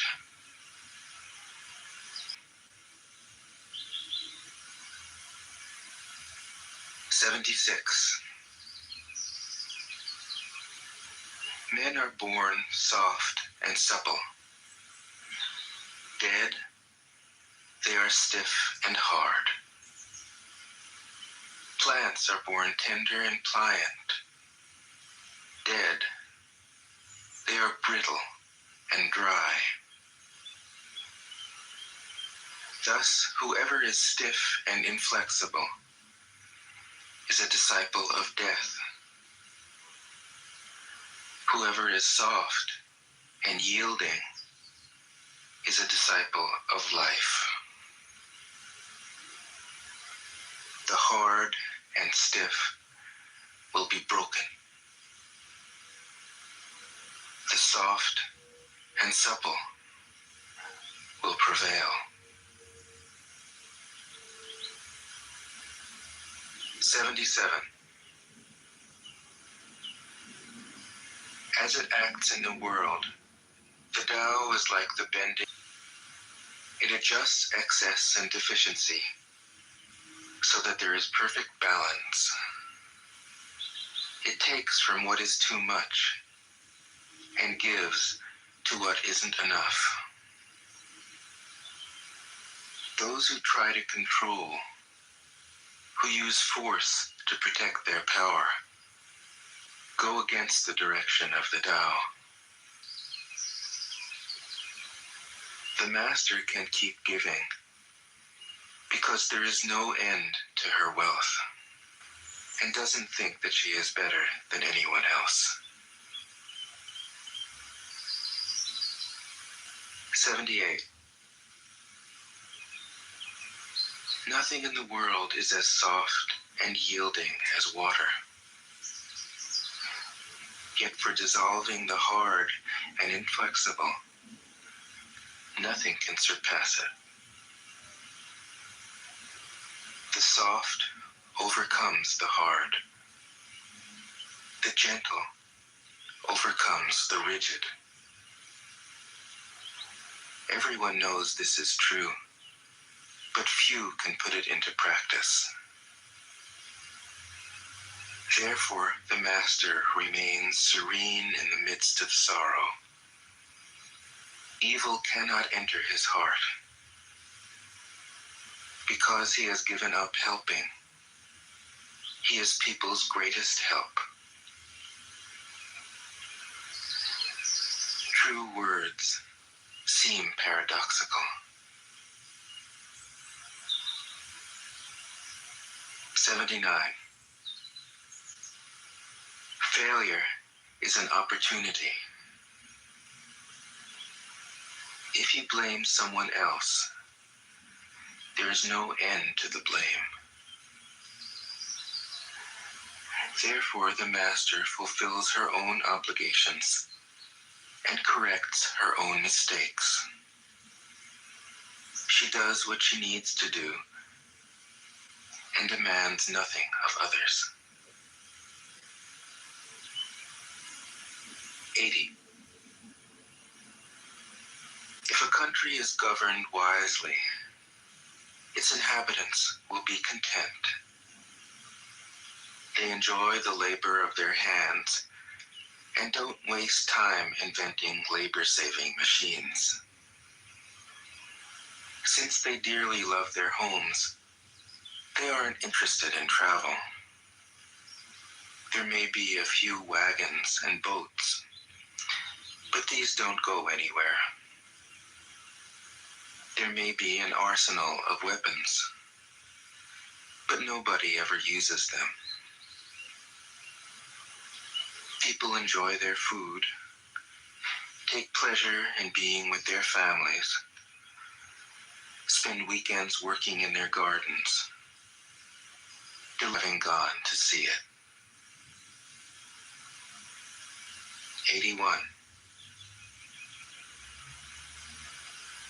True words aren't eloquent. Eloquent words aren't true. Wise men don't need to prove their point. Men who need to prove their point aren't wise. The master has no possessions. The more he does for others, the happier he is. The more he gives to others, the wealthier he is. The Tao nourishes by not forcing, by not dominating. The master leads.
This is how I'd learn AI in 2025. Watch this. So this is how I became the most dangerous person in the. I became so dangerous once I learned how to use AI to make myself so much.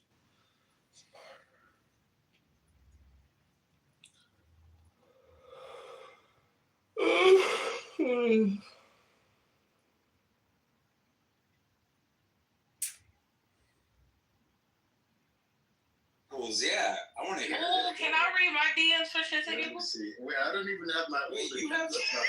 No, yeah, I know, City. I can tell you. Don't even worry. I got it for you.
to play.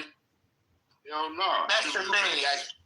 They're the ones that actually end up allowing humanity to persist on the planet. We shall see, Cora, but ultimately it's a race between our own stupidity and divisiveness and climate change. Who's gonna get at us first? Are we gonna commit suicide, or is nature going to cough us out like a bad, like a lump of saliva, and you have a bad cold? I don't know. We'll see. It's got to be one or the other. Because unfortunately, nobody's got the guts to actually start a nuclear war.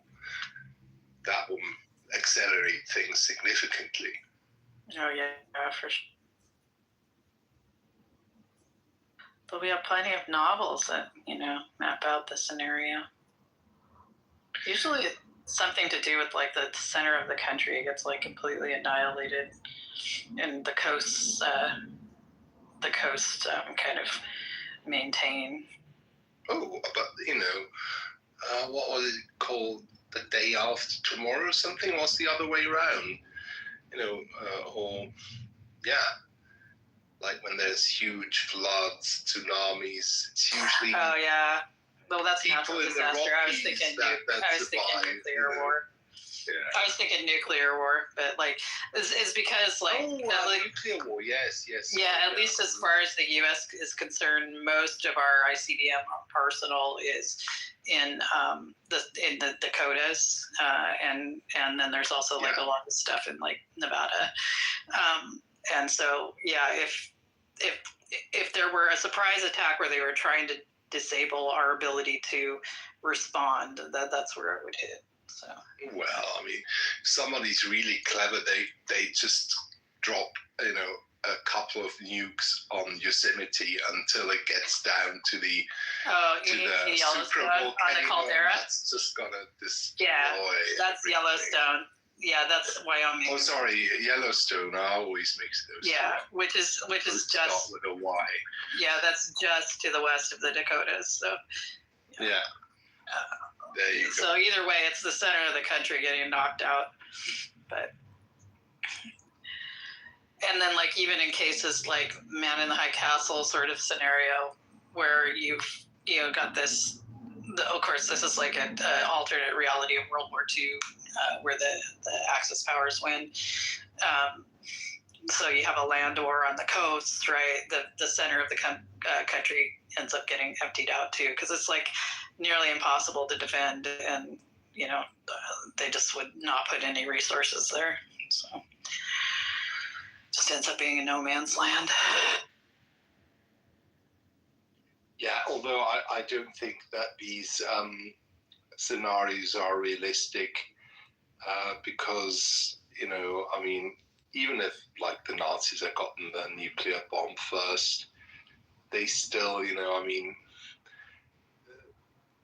the population of the occupied people outnumbered the Germans significantly. There will always been, insurrections, whatever. It will never have been that kind of peace, where they could have done whatever they wanted, and they had already almost run out of resources anyway. So I'm not so sure how. I don't know. Like Joseph Stalin was a very successful dictator. He died peacefully. 53. He just managed to control his cabinet of people by randomly executing them. Did he like have some kind of aneurysm or something? Like there was an HBO. I think it was a mini-series. It might have been a movie. Well, The Death of Stalin. It was funny. With Steve Buscemi as like Khrushchev. It was just like freaking funny. I was laughing so hard during all of that. Yeah. Like I don't mind. Like I don't know what word we're talking about. Sorry. But like it's funny. Lots of British actors that well, like the guy who played. Do you know Harry Potter? Yeah. What's his name? Yeah, I can't remember his last name. It's Daniel something. I can't remember. Radcliffe. Yeah. Yeah, but anyway, so the guy who plays the father of Draco Malfoy, Lucius Malfoy, this actor, he plays like Marshal Zukov in the in that particular series that she's referring to. Very, very, very funny.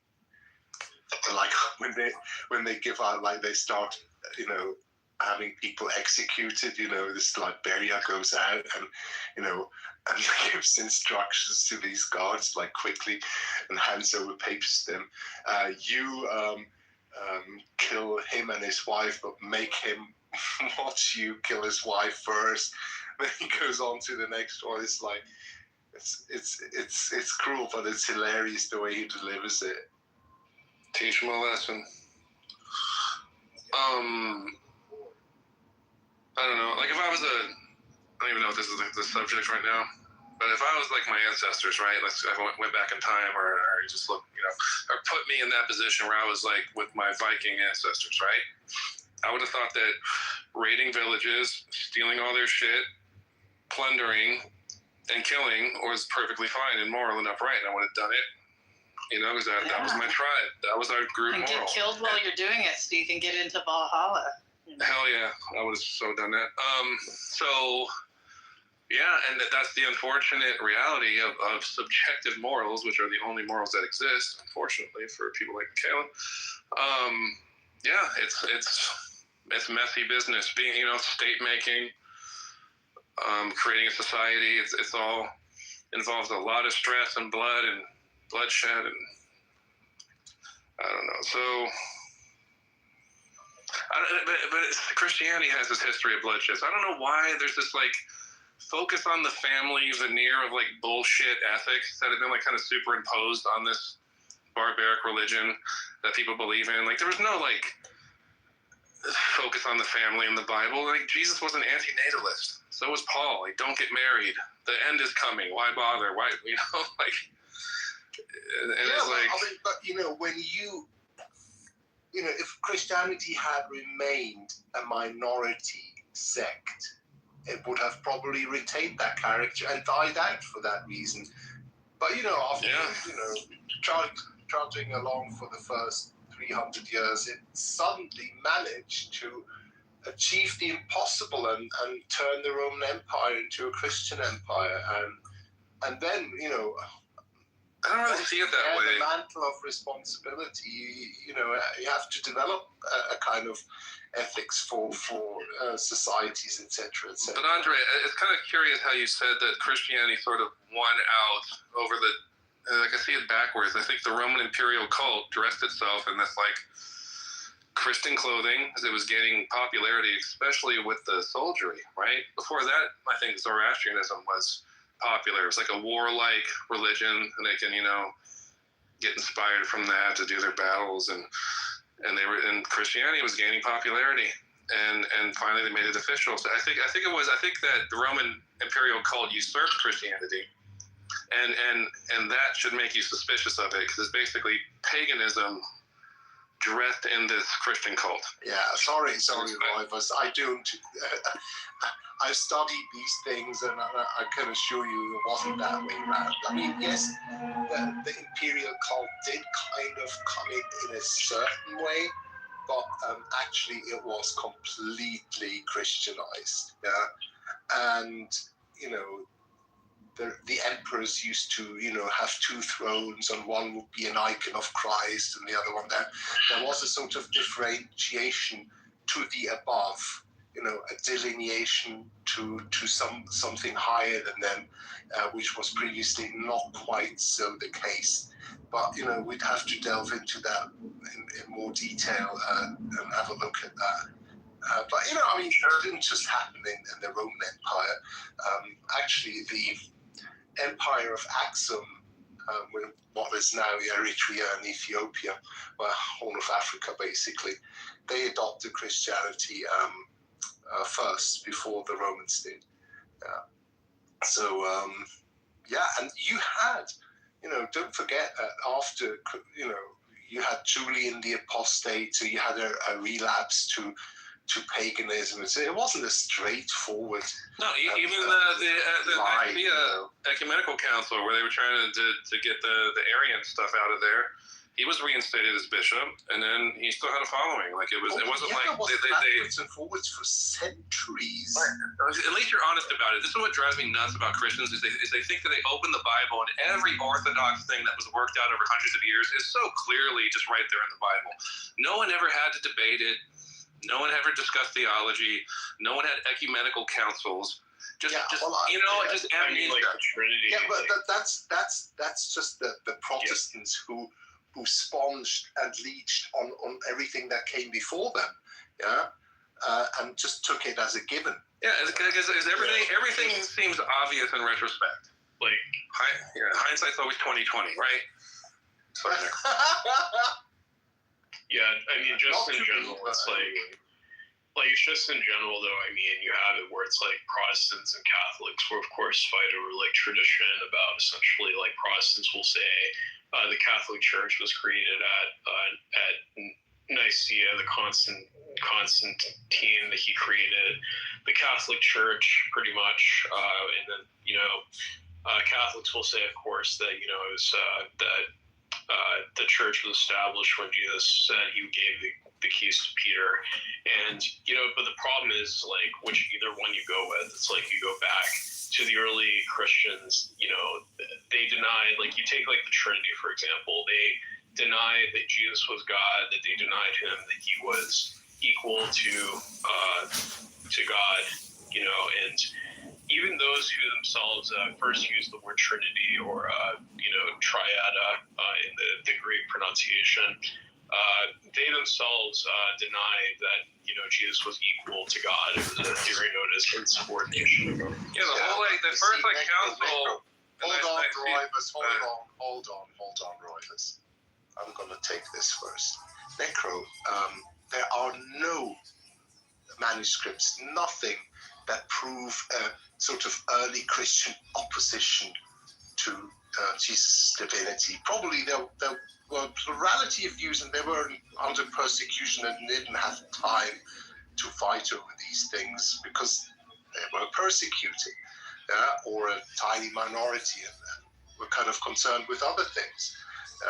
So we simply don't know. And yes, you do see a development. I for one, I always say that the Trinity was only revealed to the councils.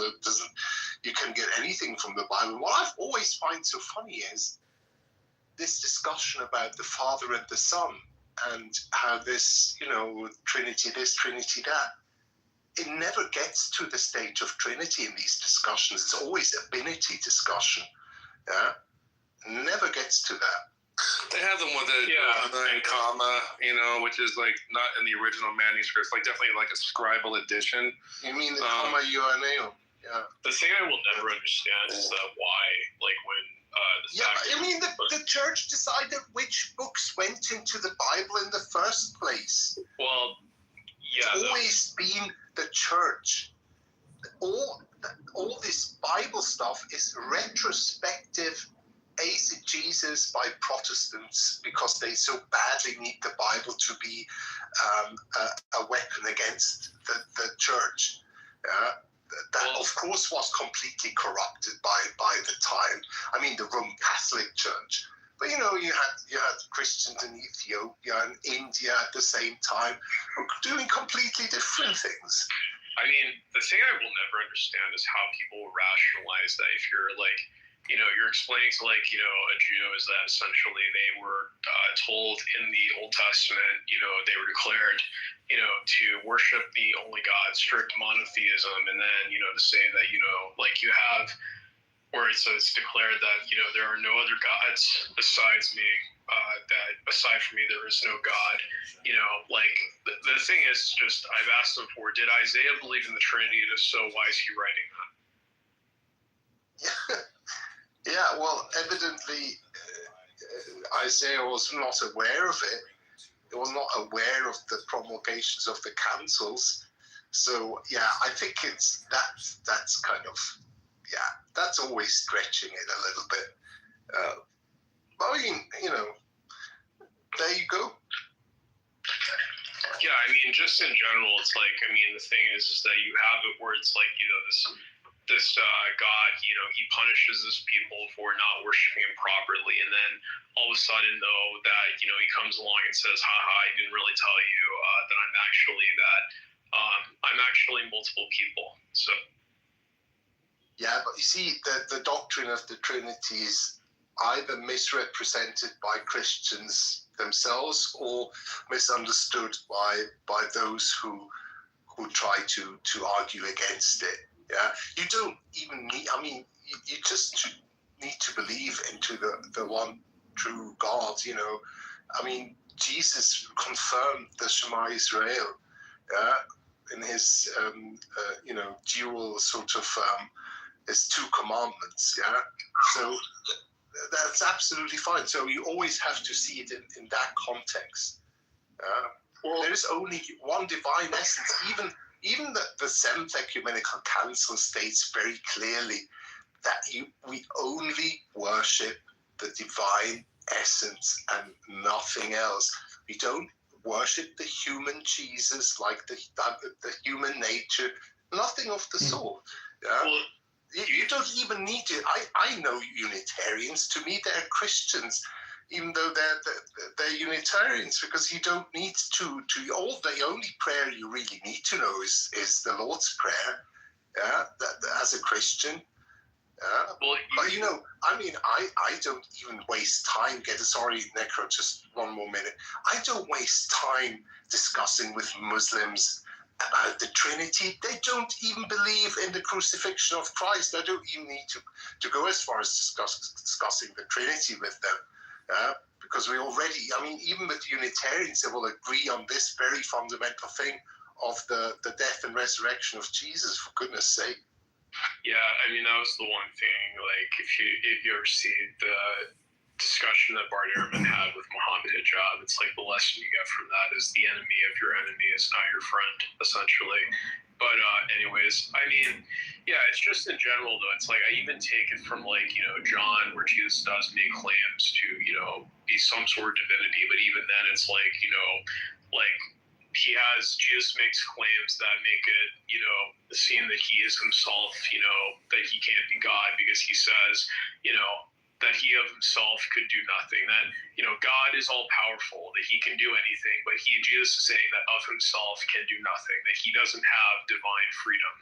Oh, we can always get around that with the doctrine of the two natures and the two wills, my dear. That's not at all an issue.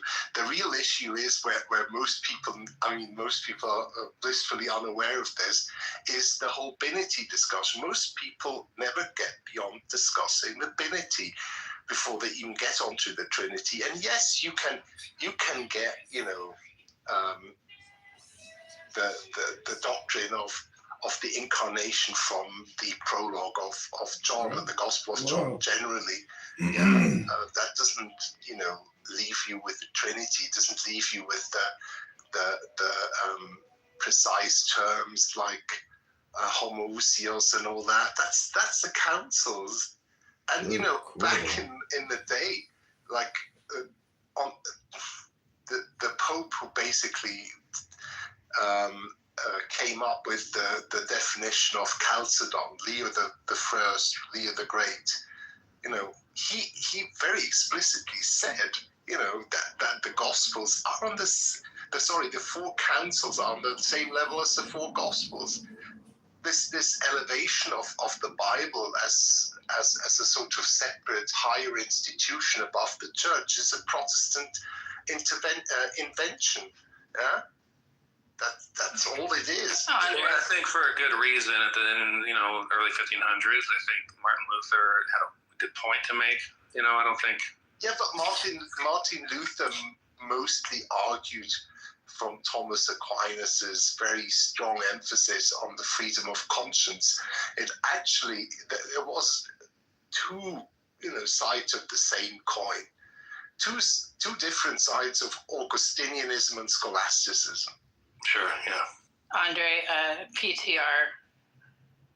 This is I suspect why I'm so fond of you.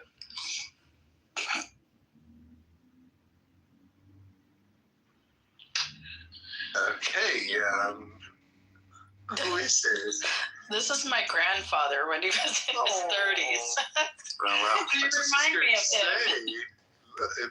Looking good. Is he like 19 in that photo? Because everyone from back then. No, he was really in his old. 30s. He was in his 30s. He's appropriately aged. Yeah. This was right after. It was when my mom was 2, I think. So my grandmother would have been something like 26, and he would have been 35. Yeah. Oh. I love that truck too with the suicide doors. It's great. So, kind of a truck. So interesting, how people had different. And let me welcome. I just want to say if I can interject. Let me welcome the guy who took $5 to me. Yeah. Did you just say yach or ich, Cora? Those are my two favorite Hebrew words. Both. Well, I'd like to put to bed finally once and for all that it is the atheists who are indeed the ones who don't like the book club. They refuse to participate in the book club. Essentially they demand well, what they do is they inverse everything that a theist does. So they're really just on the atheists are the new untouchables. Yeah, and the Trump White House, they certainly are. Have you ever seen atheists, the way they behave at bake sales? It's bonkers, man. Yeah, damn, we pay extra for like all the baked goods. It's crazy. Yeah, and also fetuses are delicious. Yard sales, that's another disaster for atheism. Yeah, we don't haggle. We just pay what they're asking. Just tell me what it costs, please. Guys, this is so funny. But anyway, I wonder, I think if I was a clever atheist, I'd still pretend to be religious and milk the people around me, the religious ones, like cows, you know. Milk them. You know, you just do like what, you know, where it's like basically like, you know, you just make a lot of money by saying that you converted to Christianity. Oh, no, that's depends where you are. Yeah, do a televangelist. Far more money if you convert to Islam. Listen, guys, this is not mean, meant to be in a mean way, but, you know, I've acquired so much knowledge about Islam when I meet Muslims out in the street, in the cafe. They're so impressed with my knowledge. They buy me drinks, like tea and coffee and stuff like that, because they're so not used to like white people knowing all this shit. I mean, so my years in Clubhouse have really paid off. I know that Robert M. Price, who calls himself the Death of God theologian, I don't know, he seems to have a pretty nice way of life for what he does. At what point does a Christian or a Muslim, you know, if they're really into their religion, do they finally say, you know what, I'm a philosopher. I'm actually not a Muslim or a Christian or a Jew. But what's that turning point, or what's that silver lining? When does a dogmatic theist, all or nothing person who says Jesus Christ is the only truth and the only way to achieve immortality, at what point, you know, do they drop the branding and get into when you become a male stripper? That's what happens. Yeah. Are you projecting? Sure, man. Yes. I'm hot enough to be a male stripper. How about that? Does it bother you? Well, John, I can tell you that it's always. I mean, you do have nice cheekbones. No matter whether it's going from atheist to theist or vice versa, from Christian to Muslim, it's always sort of biographical bends and you know, kind of traumas that cause these kind of things. You can always tell. If you give me 2 days with somebody, and I can tell why they have the worldview that they have. 2 days, that's all it takes? Yeah. I don't know what my worldview is. I'm trying to build in some sort of leeway here. Yeah. Is there like a questionnaire I can fill out? Like what is my worldview? I have no idea.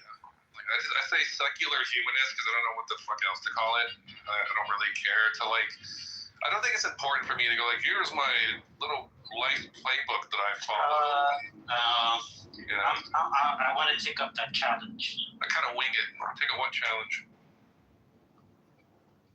What challenge are you talking about?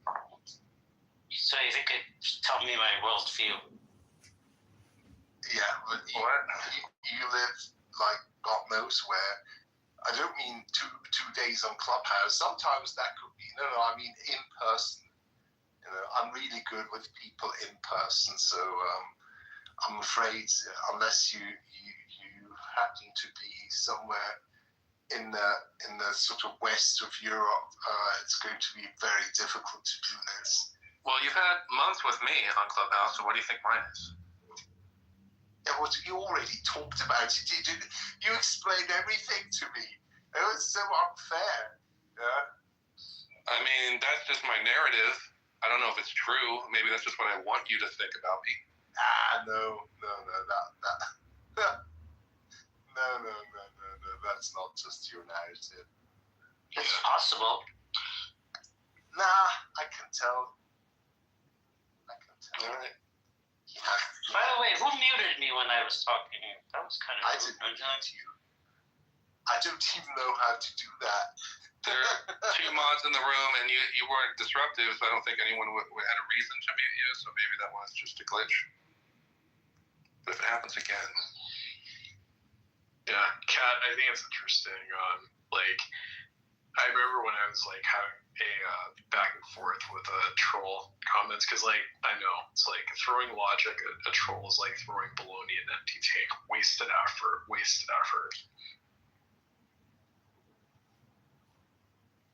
Well, I mean, I like books. You on the PTR? Yeah, that's what it was for Halloween. Oh, that looks so cool. He's Jeff the Killer. No, it's Eric Draven. Oh, okay. It's hard to tell from the side profile. Yeah, when I was Jeff the Killer, I used black spray paint on my hair. So, Necro, do you think the government shutdown is all because they want to censor any additional Epstein files from coming out, doxing billionaires for their sexual deviant lifestyle? I think that Trump is interested in any distraction, so I believe that this is part of it. But I mean, I think there's more to it, though. There's also, of course, people getting health care. That's a part of it. But I also think, that Trump's distractions from the Epstein files, which is why I think essentially that, I think the Democrats should be willing to open back up the government when, if they can get an agreement on the ACA being extended. The ACA? Because that will mean that essentially Trump can't use this as a distraction. Got it. Well, as if Trump cares. Nothing can harm him. Not even the Epstein thing. Well, nothing. He can do anything he likes. His fans are He's scared as shit of the Epstein files. Like, anytime that they're brought up again, he is, he's watching fake news. He already... It's not working because it was his own people he promised he would give this to. Well, Necro... It doesn't matter. See, the thing is, Necro, he has no obligation to tell the truth to even his own constituent, his grassroots people. He has, in fact... his grassroots. He doesn't care. He needs to get reelected. Well... the truth is a commodity, for the elite class. I mean, that's the thing. All of the common people do not... that's why he does it on purpose. This is like a condescending, wealthy person thing. Necro, I file for Congress tomorrow. You're in a situation where you hang out with this ultra-rich people. You'll see what I'm talking about. Necro, I file for Congress tomorrow at noon. I got 1,650 signatures. We only need 1,550. And tomorrow I will officially be filing. So thank you for your $5, Necro. I hope to make you proud. I promised you that I would ask Trump to release the Epstein files, and I'm going to make good on that promise for you, little And Necro. that you would ask him to drop the charges against Snowden as well. Correct. Julian Snowden must receive a full pardon. Julian Snowden. If Trump cared about... Did you just conflate Julian Assange and I did. Snowden into one person? I did. Julian Snowden, yeah. Well, I mean, Julian Assange, he already served his sentence, Well, he should get a pardon too, though. Anyway, I already forgot about those people. Well, snitches... I think Julian Assange deserves a reward, though. Don't get me wrong. Yeah, I don't know. Looks like he's collecting Madame Tussauds, a wax figure. Although, if he did cocaine, you probably could call him Julian Snowden. Yeah, the only Julian I think of is Julian Casablancas from The Strokes. I call one of the feral cats in my backyard Snowden because he eludes capture. Hello, Matthew. Long time no see. How you doing, Andre? Good? Yes, and you? Well, we've never seen each other, but it's been a long time since we've spoken to each other. Yeah, that's true. That's true. Indeed. To be more logical. Yeah, absolutely. You're totally right. Well, how have you been? I saw you having a debate with a couple of people, but I didn't quite get what it was about. Nor did I, to be honest. I really know what's going on. Yeah, we're just here for shits and giggles. So, what do you think about the room title? Let's reset this room. You're asking me? Yes. Atheist or theist, who's the most logical? I mean, from my personal experience, as opposed to like objective fact, my personal experience has been usually atheists are more logical. Yeah, I mean, my position is that the entity that the position that doesn't multiply entities beyond necessity is the most reasonable position. Yeah, but where does poetry come into in your lives? Where does philosophy, and the books? I mean, if you're Amazon.com usually. Well, if you're an atheist and you say, okay, that book is just a superstition, it's an illusion, it's a hallucination, it's not real. Well, there's still wisdom and there's strategic advice in there how to best live your life. There's a lot of practical things in there. I think there is wisdom in these books, but it's not the narrative in the books. It's kind of like why and when they were written and like the history of it. I think there's wisdom about the human condition, thinking of it that way, in my opinion, not necessarily like reading it at face value is Well, pointless. the Tao Te Ching is not from a Judeo-Christian perspective, yet it still calls the Tao the eternal void, the now, the nothingness, the source of everything. So it's philosophy. And if you're an atheist and you don't like philosophy, well then, you just don't like tacos or burritos, but you prefer pizza, which is your atheist pizza with pineapple on it. Like you maybe, I don't know, maybe you just don't like books. John, you know how I feel about the voice. You get your stupid little, like, it's not funny, John. Like, no one thinks your little voice is funny. If you do some stand-up comedy and do that voice and see how many people. Vote John Kitover, March 17th, 2024. Can we stay on topic, please? You have to do your dumb little characters right now. Yeah, let's please. Somebody's a little triggered in the book club. Yes. Yeah, anyway, I didn't get that book analogy anyway.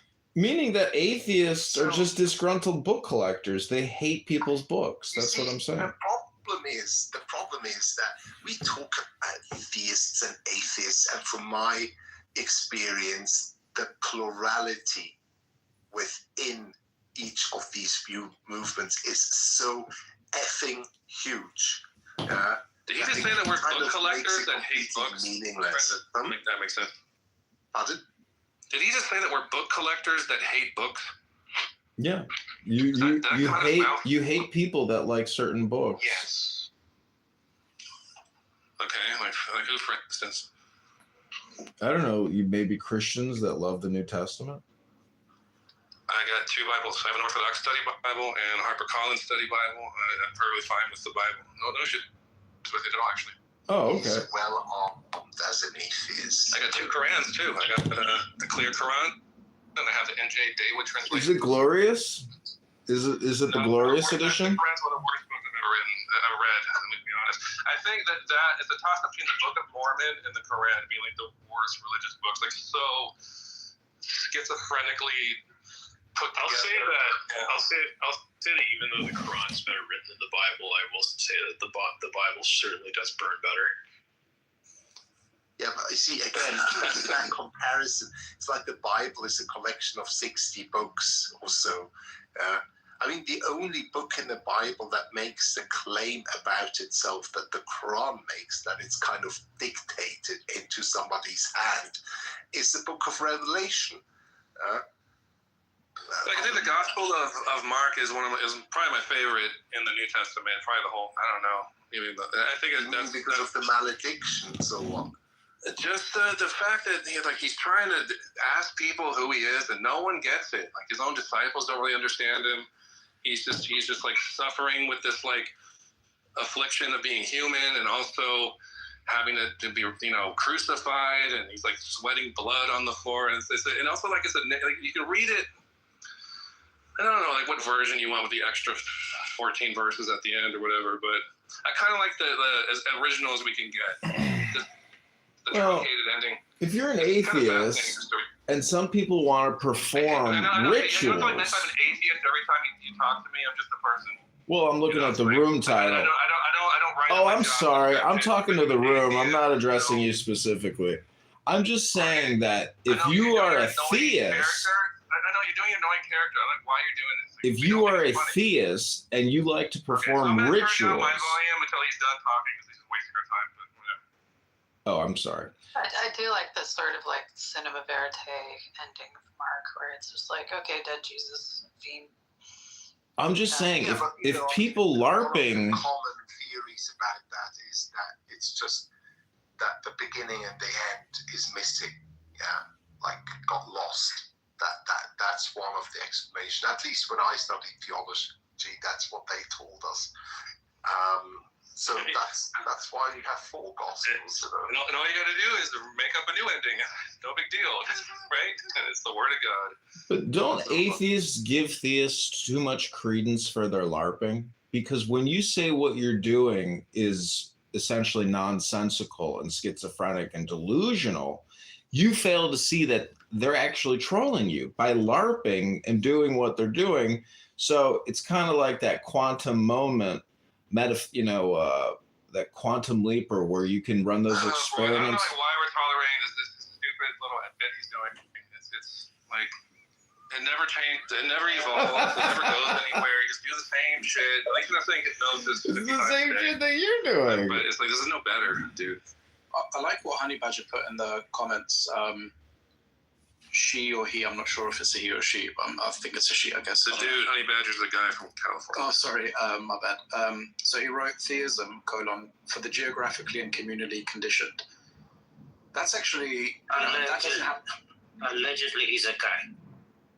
Well, I like it because it's true, actually. It's a lot truer than I think a lot of people who subscribe to a religion think. And it doesn't have to be offensive. I don't think, I mean, he may have intended it as being offensive, I don't know, but it's actually a really nice kind of short. I don't know if he came up with that, but it's true. Yeah, theism is for the geographically and communally conditioned. It's a good point. Everything is so is atheism. Yeah, because atheism is in the end a cult. I mean, the people that I know here on the app, it's actually a form of Christianity. You know what? I think it came out of it. Out of it. That Western atheism is just a development of natural theology, of the freedom of conscience postulated by Thomas Aquinas. We can see this like a red thread, going through. And I mean, Muslims made their contribution as well by making all the Aristotelian writings available to the scholastics. So it's like it's all kind of intertwined.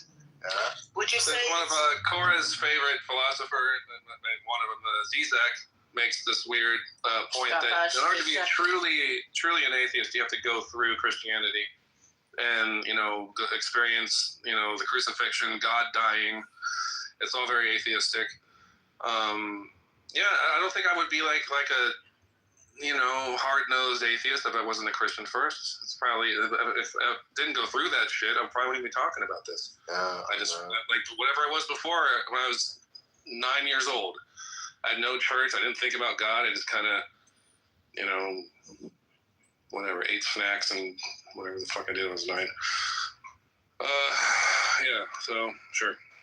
Yeah, like the Age of Reason, all that stuff probably came out of rational artifacts of theology and philosophy. Like that's the 30 Years War. Oh my God! 30 Years War, because it was the 30 Years War that really made people, the educated elites, fed up with religion.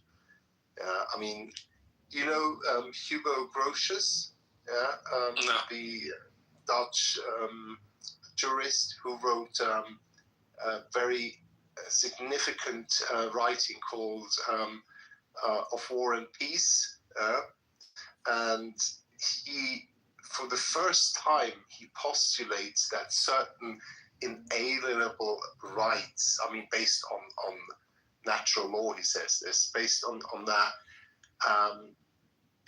humans had rights, and I quote the Latin, etiam si daremus non esse Deus, even if we assume that there is no God. That was a watershed moment, and it's all in the sort of context of the 30 Years War. Actually, in his case, it was the 8 Years War for the Dutch. He was Dutch. Hugo the Groot in Dutch, if anybody wants to look it up. And those are watershed moments, and they were caused by. Think about it.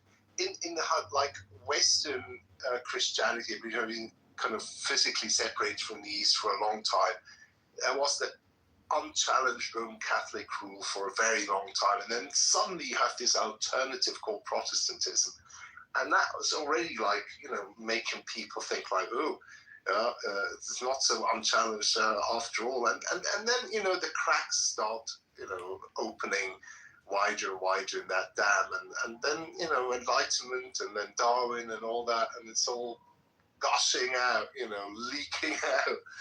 But it's all interconnected. Yeah, I don't mind that narrative at all.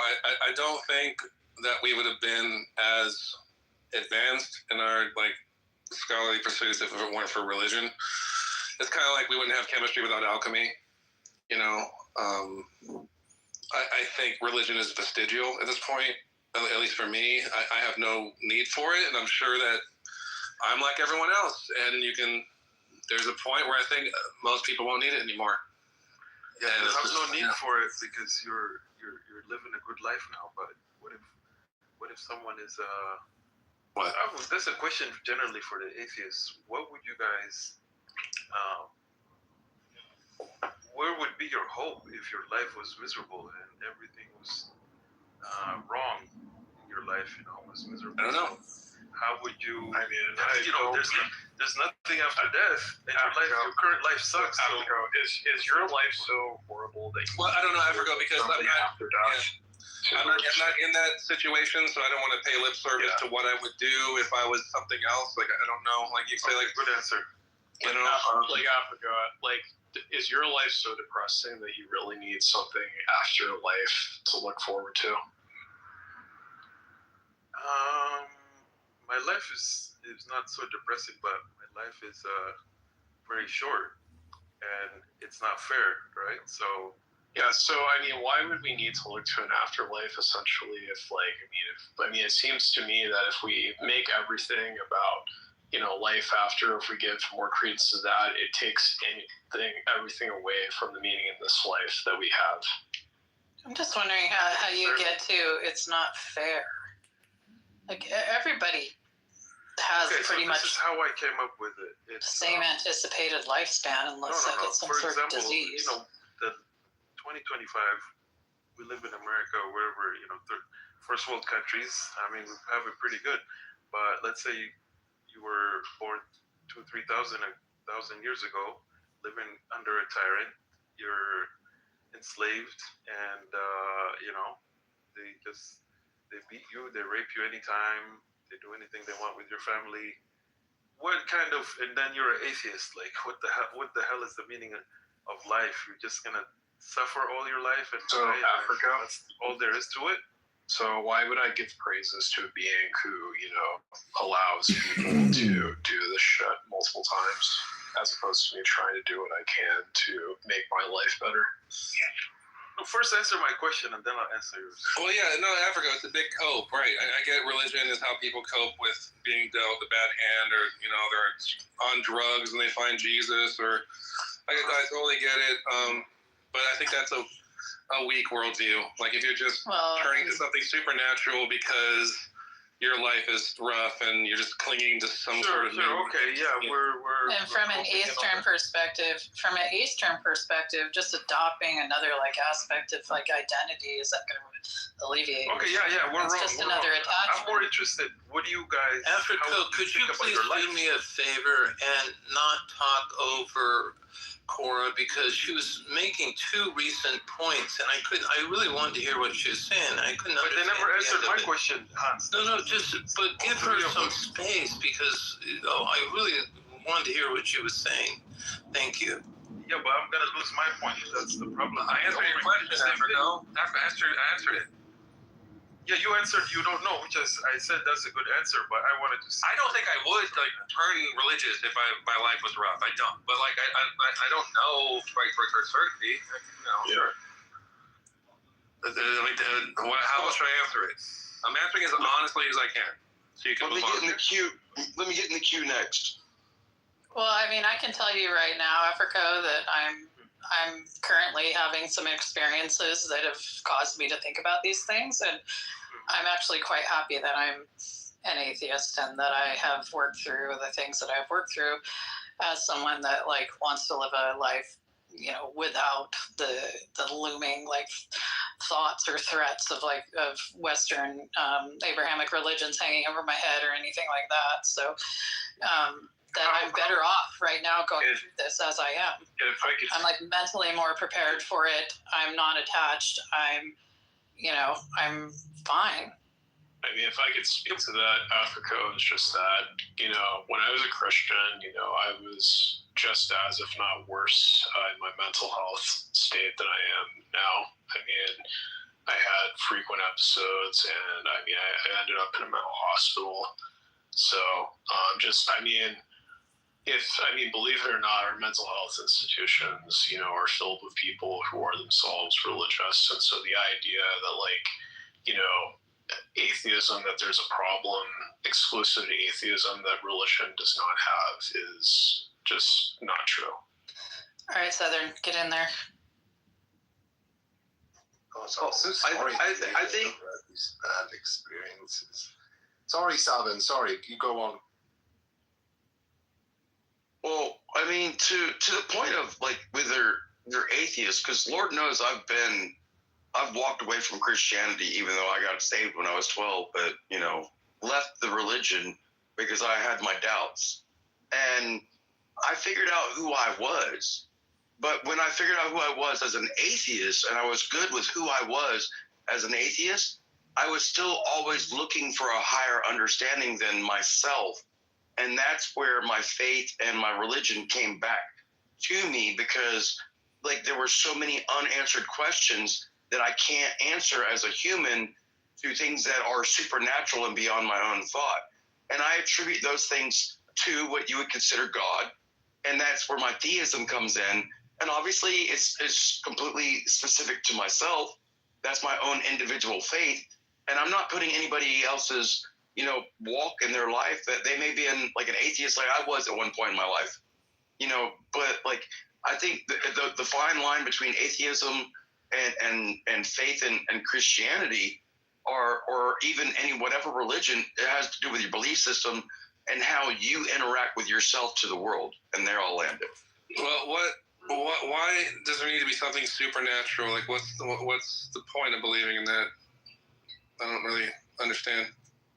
And you said you were an atheist and you needed a supernatural. Because the natural world cannot answer those questions. What questions? What's after now? The future. What does the future behold? What does it behold? What does that mean?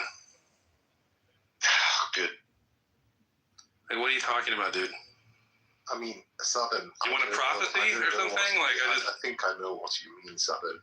But I have to tell you, Andre, I want him to flesh out these ideas himself. Don't help him. Okay, dude, you're talking to someone who grew up in a fundamentalist Christian household. Has been an atheist since I was about 19. I always thought the ideas were extremely far-fetched and silly, but I like going to church, and I'll still go with mom and stepdad when I visit. So I don't hate the church or anything. But I don't understand this, like what you think supernatural explanations get you. I don't think they answer jack shit. Yeah, I mean, Brian, like seriously, if you meant what does the future hold, I can tell you right now that the near future and probably well out into the far future, it holds the physical properties and relational properties of a complex system. And what is supernatural? What is like appealing to a supernatural answer tell you about the future that we're missing? But because I find comfort and solace in the idea that it's okay for me not to understand something that I don't know. But I think it's okay to understand to not understand something I don't know. Like, I don't know where the universe came from. I have the intestinal fortitude to deal with that. I'm perfectly happy not knowing. I would like that. I think it'd be cool to know. And that's right? Your belief system, not mine. You just said you said believing in supernatural things make you more. What is your belief system? I don't get it. Anyway. Can't. It's my belief system. Yeah, okay, forget it.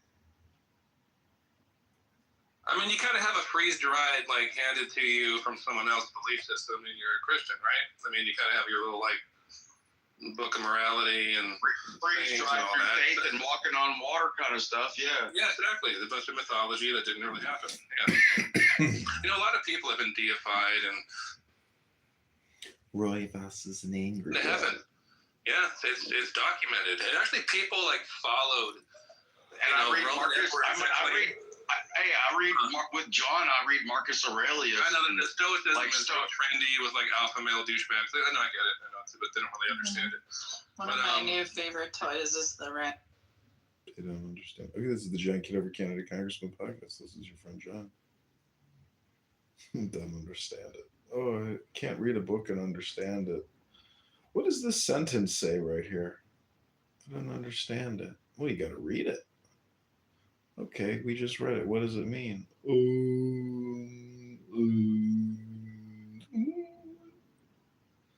Oh man, Rabbi Casanova has a funny picture of JCC up there.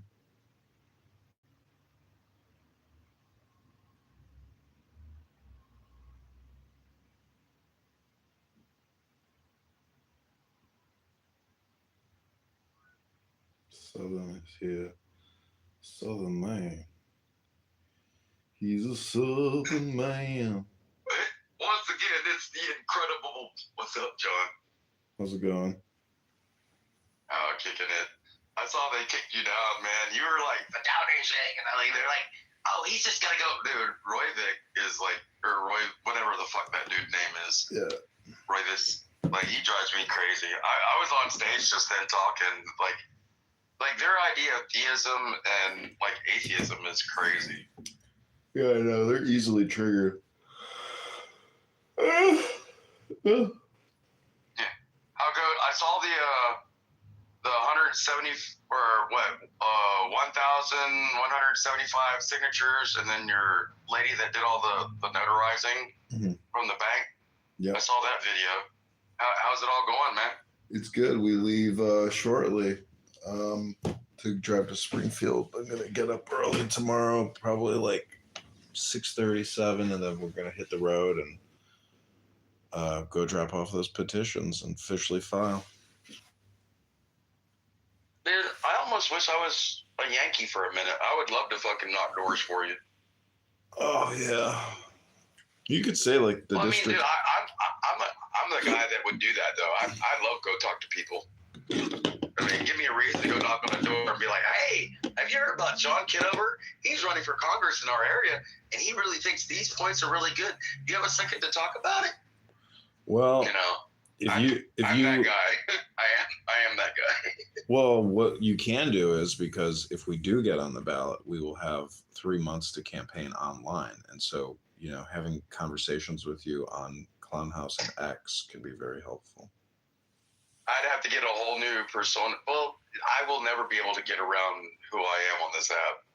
No, it doesn't matter. Like, I mean, this is for like... I've been on here for too long. Yeah. Well, X Spaces, it will be a new experience and new people. This app. Oh, yeah, I've never done that. at all. You see any party hats in this app? There is nobody new. We've already talked to everybody. We've canvassed. We've circulated here. It's this party Well, hat. I've got a party hat. You do? Yeah, if I join the room and I take that pink ticket away, there's a party hat behind that pink ticket. Oh, I see. Yeah, I just got this new account back. Remember when we talked the other day? Yeah, you said you were done. I was clipped. I was done. And then, like, it's like alcoholism. Like, you know, there's clubhouseism. Like, I can't not. I'm addicted to fucking yelling at people. Yeah. I don't know. I need help, John. Yeah, I need the Tao Te Ching. You do. I keep talking too much. I keep getting away from the truth. Exactly. You know, you make this app into your mantra. That's what people are doing here. This is their talk therapy. Oh, 100%. 100%. Yeah. Same thing with Roy Voss. He's so stupid. He can't even debate, intelligent information. He just sits there and says, all these fucking losers who fucking do this superstitious bullshit with their fucking Jehovah God are just a bunch of morons. Like, it's such a waste of time even talking to these people. It's so stupid. Yeah. I was trying to tell him, at one point in my life, I went from being a Christian, got out of the military, and became a non-Christian because I had my doubts about, what God was from all the shit that I'd just seen through war. Mm-hmm. And I had a lot of, coming to self and understanding within my own, atheism with, understanding self. But then once I became good and fine with who I was within self, I ultimately ended up looking to a higher understanding beyond myself because I knew that there was more. And he couldn't understand that there was more than just self. Yeah. It's that was the problem.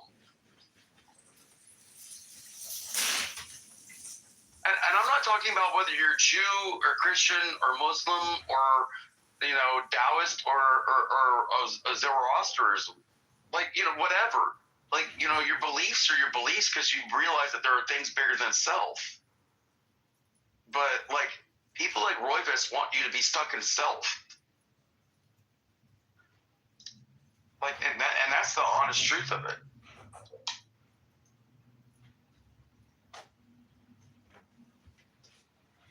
Well, if you're a Muslim, you're dumb. If you're a Christian, you're dumb. If you're a Jew, you're dumb. If you're an atheist, you don't believe in shit, you're smart.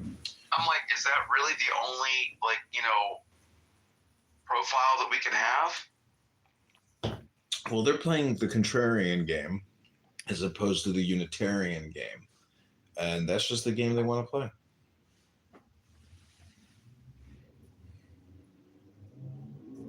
So fucking beneath me. It's not beneath you. I don't know why some of the conversations truly are. Honestly, they truly are. Yeah, but that just goes to show you that you're so stupid, you're still talking.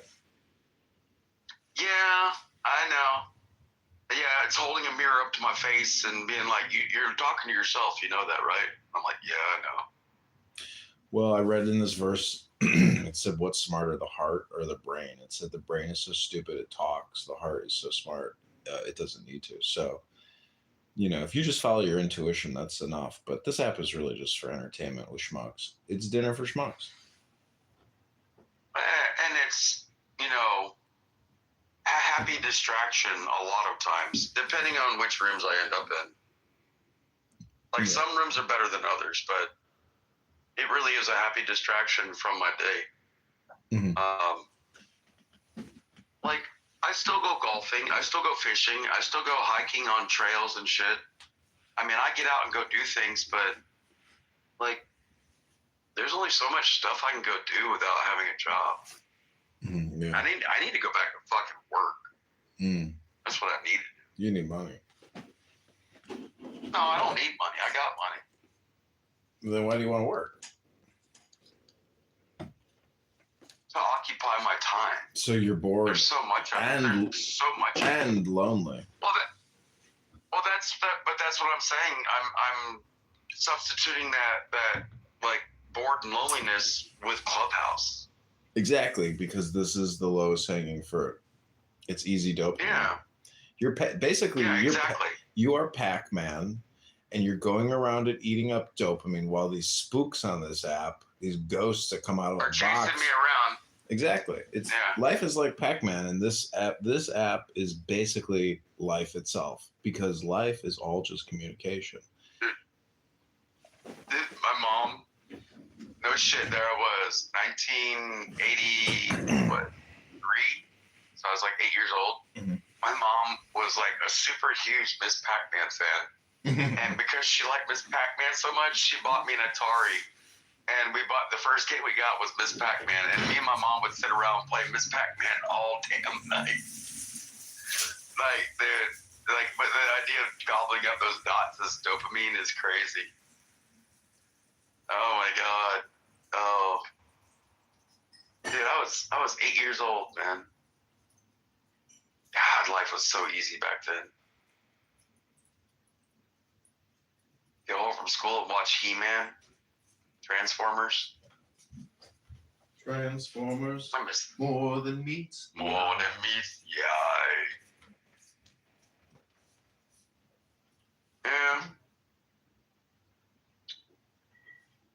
I don't know, man.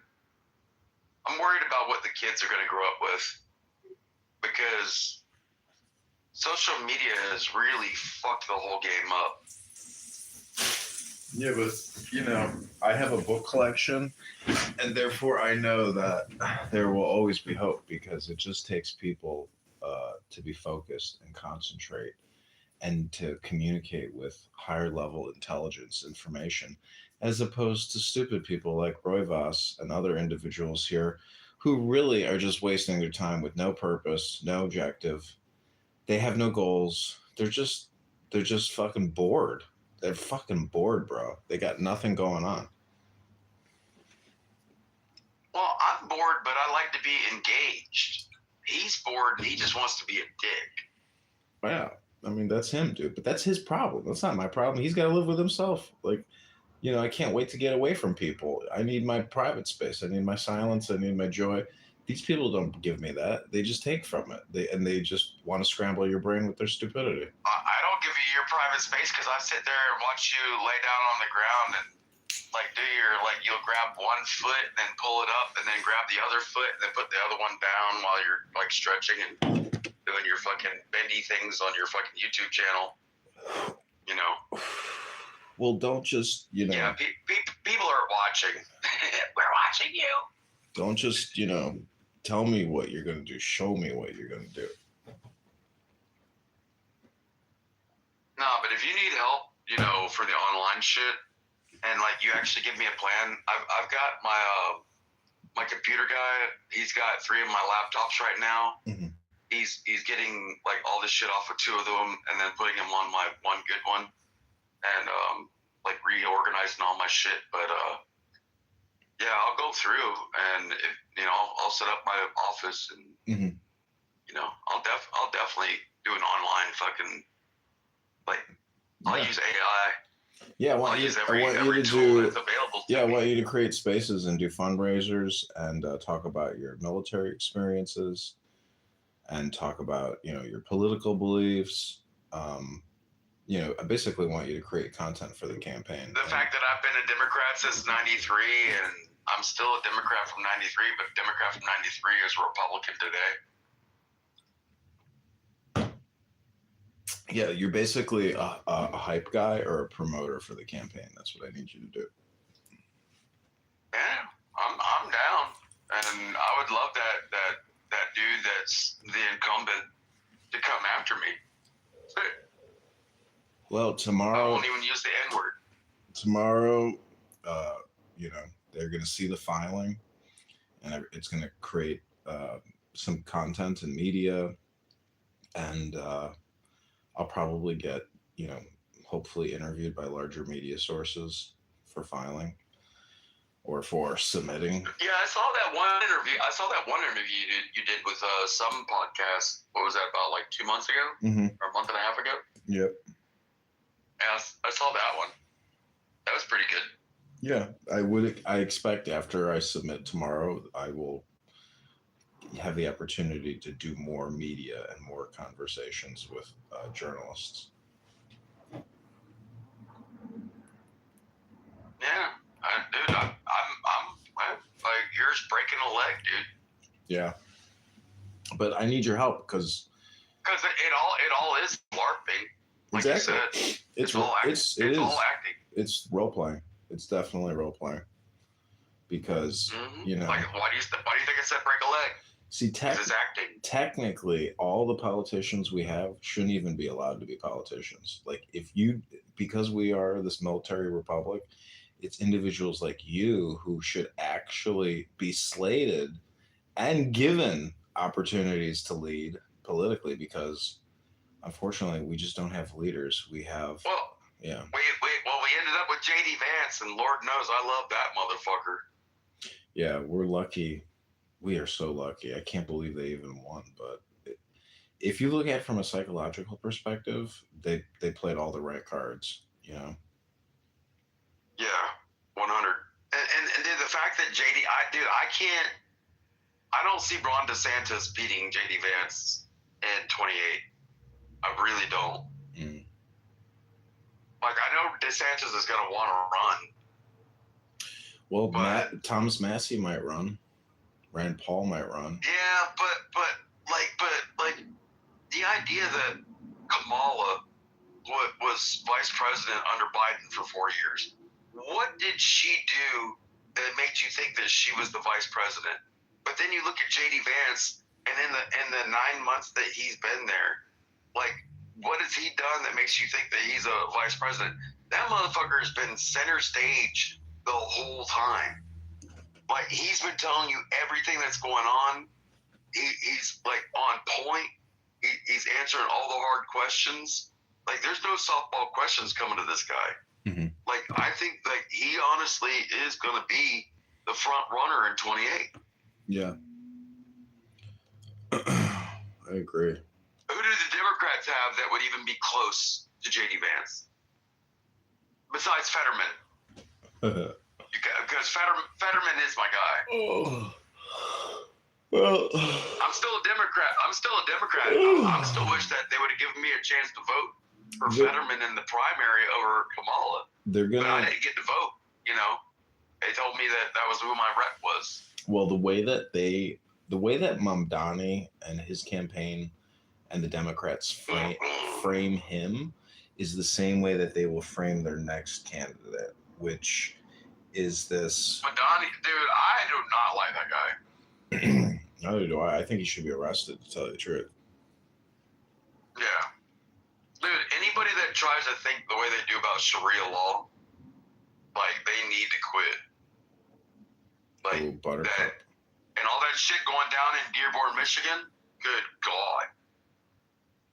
Yeah. You got the mayor who's a devout Shia, and he wants Sharia law. And like, if you go in front of the city council and you're a Christian, he's like, you might as well just leave. You're not welcome here. I'm like, what? This is the mayor telling a citizen that they're not allowed to be there because of their religious belief? I'm like, are you like alleviating the First Amendment? Like, make that make fucking sense to me. These people are out of their gourd.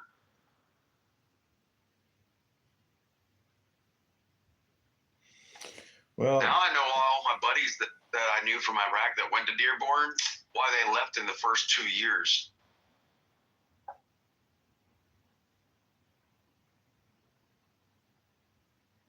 I've been up there twice, by the way. It's not the same as when I was there back in 2011.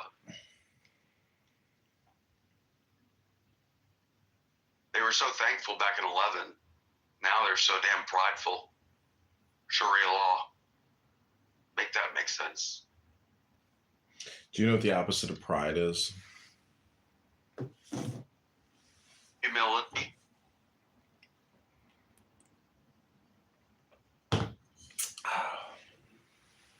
Can you think of a word that you can't think of the opposite of?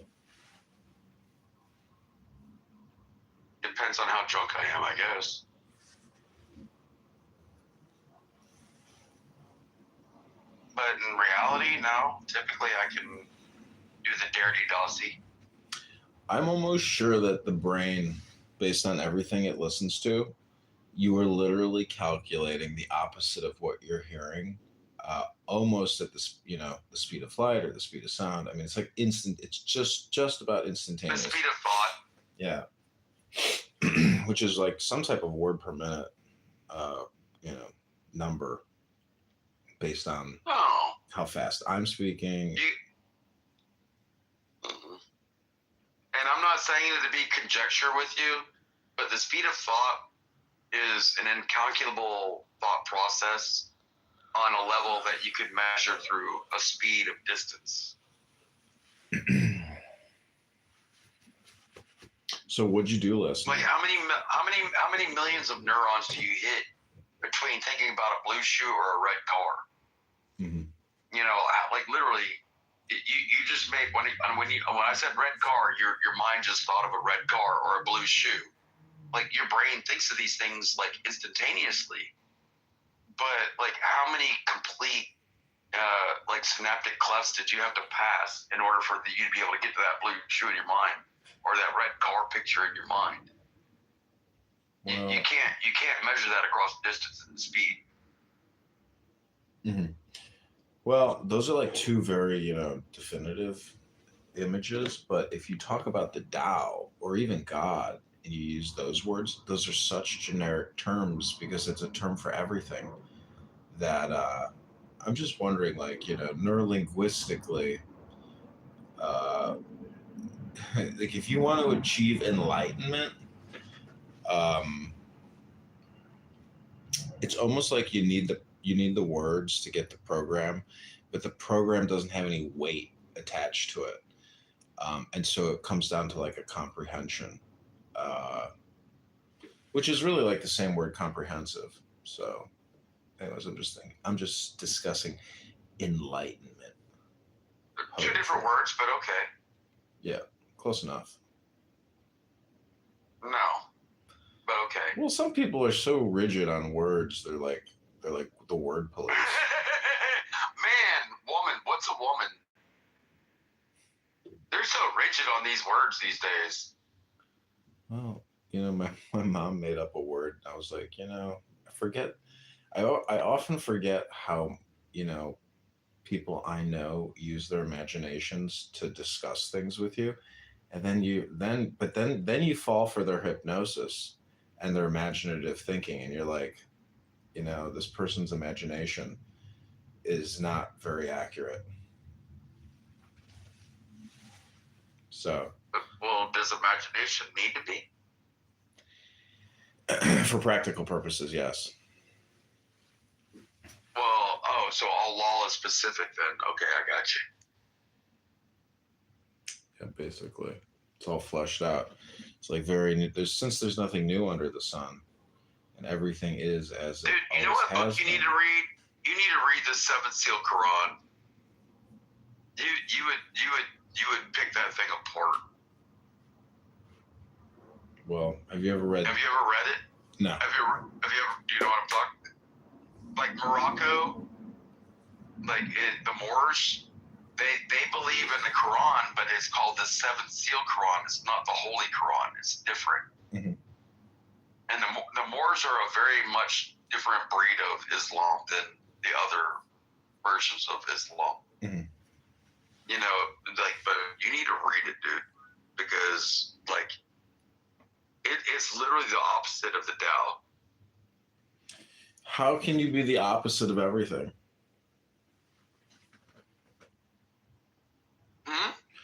If the Tao is everything, how can you be opposite that? That's nothingness. Well, that's literally the point. I mean, they're connected, but anyways, I'll take your advice. Let me get the link for it. I'll buy it on eBay. Yeah, it's called the Seven Seal Quran. You can get a used copy for like $5. Okay. And it's as small as like the Old Man in the Sea by Hemingway.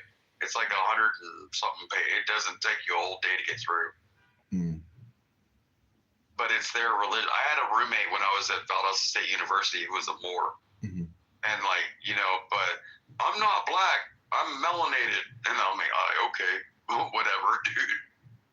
Like, I'm like, you know, my dumbass redneck version of myself. I'm looking at him looking funny because I just come back from Iraq and now the military, and I was using my GI Bill to go to school. This kid's trying to teach me his religion to be a Moor. I'm like, nope, not a Moor. But dude, read it. It's a funny read. It'll teach you a lot about North Africans. I can't find it on eBay. 7 SEAL, like a seal, like the seals, like you break a seal. Yeah. 7 seal Quran. And type in Moor, MOOR. And if that doesn't come up, then I don't know what the fuck you got going on.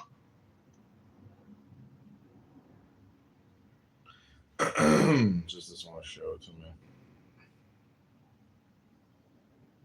Dude. Well, yeah. Have you ever heard of the 7 Pillars of Wisdom by T.E. Lawrence, 1935? Oh, yes. Yeah. I don't recall much of it, but I mean, I remember vague despondence in my mind about it.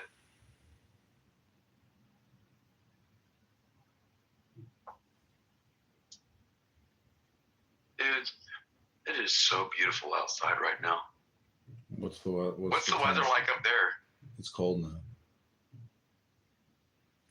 Right now it's like 63 degrees outside. Like I got a long sleeve shirt and my long sweatpants and socks with flip flops on it, and I'm like completely comfortable pissing in my front yard right now. Oh, that looked like fun at that bar, man. I like that singer. Yeah. The bar you keep going to, and then I see all the pictures with you and all the hotties, and you're doing all like, you know, selfies with the hot chicks. Yeah, I guess you could say they're hot. Well, I mean, I ain't mad at you, bro. It's not like you're like taking, you know, pictures with the fatties. You're taking pictures with the hotties. And then I watch you doing your fucking like you're at the YMCA or something on the treadmill, doing your thing, fucking trying to stay in shape. You know, you're keeping up with it, dude. Yeah, you know, that's the thing is when you actually film yourself, you like you're verifying and doing and confirming at the same time. You know, there's no faking it. Yeah, no. I'm not trying to be like some weirdo creeper fucking like fanboy. I'm just like I acknowledge that I watched you do this shit and see you putting it out there, that you're actually doing your damn thing. Yeah, thanks. I mean, I do it also because I want you to do it. I mean, I want you to like, you know, film yourself, you know, trying to optimize your activities. I need to get a GoPro because, like, when I go running or I go walking on these trails, like, because my trail walks out in the swamps are like 5-6 miles. And, like, I'll run across, like, a Florida panther or something. I should definitely take pictures of that. Yeah, I saw some. You know, walk with a stick, and then, like, you'll come across a water moccasin, and that motherfucker start chasing you. You have to slap it with a stick. Exactly. You know, if you film shit like that, that'll get a lot of views. Oh, well, I mean, shit, that's a normal day fucking in Georgia. Yeah, but I mean, honestly, I think you should bootleg Clubhouse and let the world see just how fucking obnoxious people are.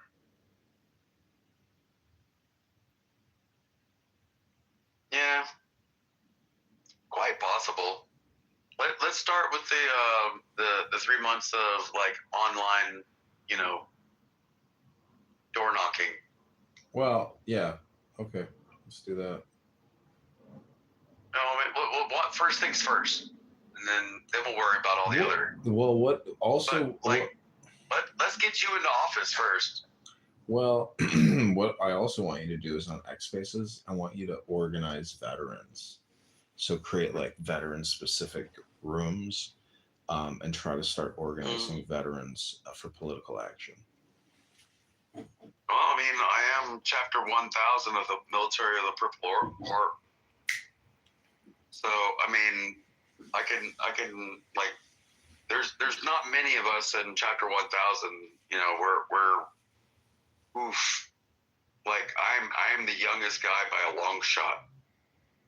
Like you still have a couple Korean War veterans. We don't. Our last World War II veteran died. Yeah. Like, you know, but now we're down to Korean War and Vietnam, and like we only got a couple Koreans left. So if you create content as well, like if you could do a podcast Q&A with another veterans, maybe somebody you served with or somebody who has a presence.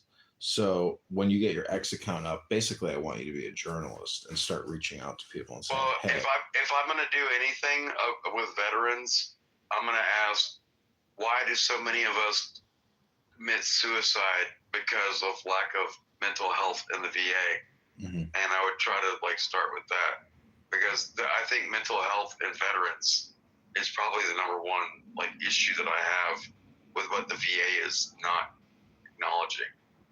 Well, I would say that based on all my VA mental health experiences, education is just non-existent in terms of education. Exactly. Yeah, it's just not there. It's totally medication focused, and that's it.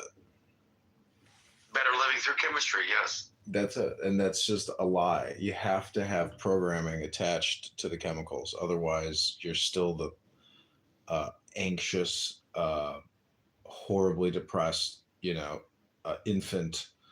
You're not basically. You have to improve people's psychology. Like my Goitis grandmother used to always say, if you always do what you always did, you're always gonna get what you always got. Exactly. So I don't know. That's what I mean. It's possible like you can condition people, but the truth is, I don't think they want to condition people because there's unintended consequences to having people get smarter in a way, because you can't really get help. Well, they're not controlled. They're not controlled. Exactly. They're no longer the sheeple. You become an obnoxious problem for some healthcare providers. So. Yeah. How dare you have an original thought? Exactly. Shut up and take your medicine. Mm-hmm. Can't hear you. Shut up and take your medicine. Dude, they denied me PTSD for 10 fucking years, dude. From 2010 to 2020, and they're like, oh yeah, you do have PTSD. Here's $200,000. I'm like, well, can I give you the $200,000 back? And you give me the 10 years back and give me health care so I don't ruin like all my relationships through like self-medicating through alcoholism because I get no fucking mental health care from the VA? Like, take your fucking money. Well, through the VA, but I've been giving you mental health care for years now. Since 21, yeah. Since my mother was still alive. I knew you when my mother was alive.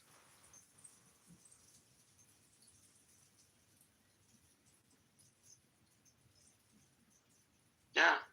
December will be 4 years that I've been on this app since you invited me, December of 21. Mom died in September of 21. But we had known each other on Instagram, and I used to sit there and like watch you meditate and read fucking Marcus Aurelius. I remember that like it was yesterday. Well, I have moved on to bigger books, bigger thinkers, more powerful magic. I remember, I liked it when you started reading Epictetus. Those are epic tits, my friend. Epic tits. Truly. Yeah.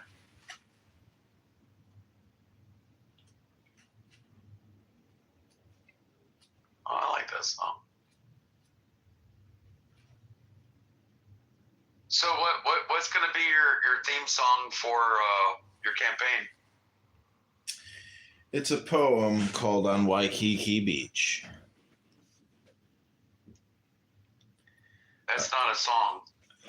Upheaved from chaos, through the dark sea hurled, through the cleft heart of the amazed sea, sprang mid deep thunderous throats of majesty, titanic, in the waking of the world, sprang one vast mass of spume and molten fire. Lava, tremendous waves of earth, sprang higher than the sea's crest volcano torn to be written in cyclopean character, Hawaii. Here she stands, queen of all laughter's lands, that dance for dawn, lie tranced in leisured noon, dreaming through day towards the perfumed light of the stars lustrous and the gem-born moon, dewy with clustered diamond. The long land swoons to sleep, the sea sleeps, and yet wakes beyond. Here, in the crescent beach and bay, the sea, curving and carving in warm shapes of dream, answers the love song of the lilied stream, and moves to bridal music, stern and free. The lion-shaped headland guards the shore, the ocean bull-throated evermore, roars, the vast wheel of heaven turns above, its rim of pain, its jeweled heart of love, sun waved, the eagle wing, Yeah, you lost me. of the air of feathered spring, royally sweeps, and on the musical marge, watches alone the man, O sylvan shape and span of moonlight, reaching over the gray large breast of the surf-bound strand, life of the earth, God's child, Yeah. man's bride, This makes me want to like turn the channel. the light of the sweet land. Do you think that you just continue to say it like it's gonna make it better? Well, you asked what my campaign song was. Hey, listen, It's a poem. listen, Jazzy. I'm not talking to you. It's a poem. Like, you know what? I know, but it's not a song. Oh yeah, I just chanted it. Basically, I made it into a song. It's not a song. The way that because it had no bridge. You go ahead and tell me what I was gonna say. You said it was a diatribe and people get lost, and then you stop talking. I'm asking you, like, Trump has like the YMCA song, right? Oh, I see. Like, what is your shtick? I like David. When it comes to David Bowie, Starman. I think that's going to be the campaign song. Do you like David Bowie?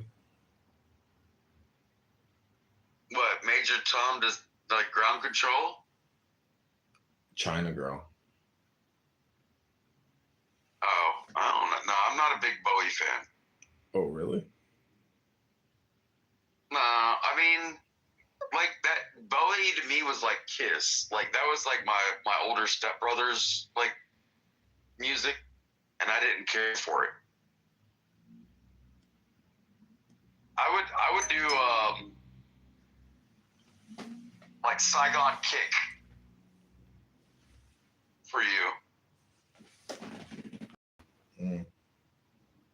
You know the song "Love Is on the Way" Mm-mm. by Saigon Kick No. from the '90s. Let me see. But the hook is what you want. Is like, you know, when you come walking out, that would be the hook.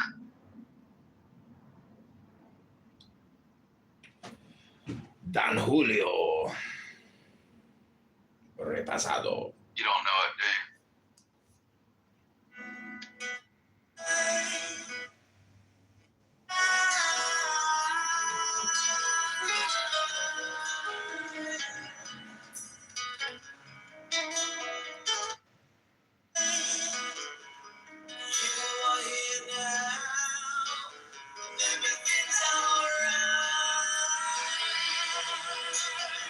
It's a pretty good song.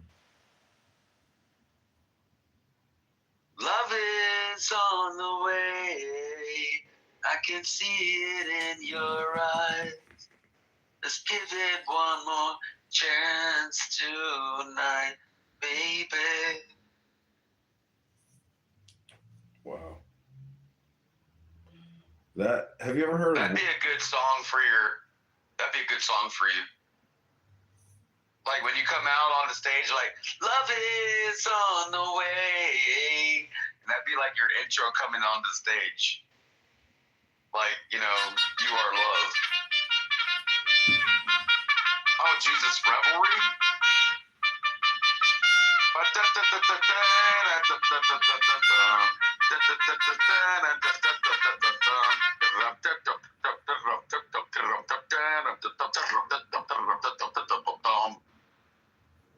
Fucking hate that one. I'd rather hear taps.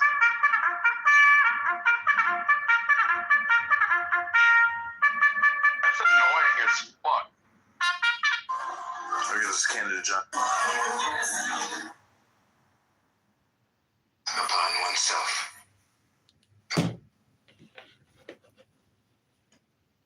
You know that big fat Hawaiian guy that used to sing Somewhere Over the Rainbow? Yeah. Like the big Hawaiian fat guy that was like in the pool? Yeah. Like feed that poem that you got into an AI and make it sing it in his voice. So make the AI sing that poem through that fat guy floating in the pool from Hawaii. That might be okay. But the way you say it monotonally, it put me to sleep. Yep.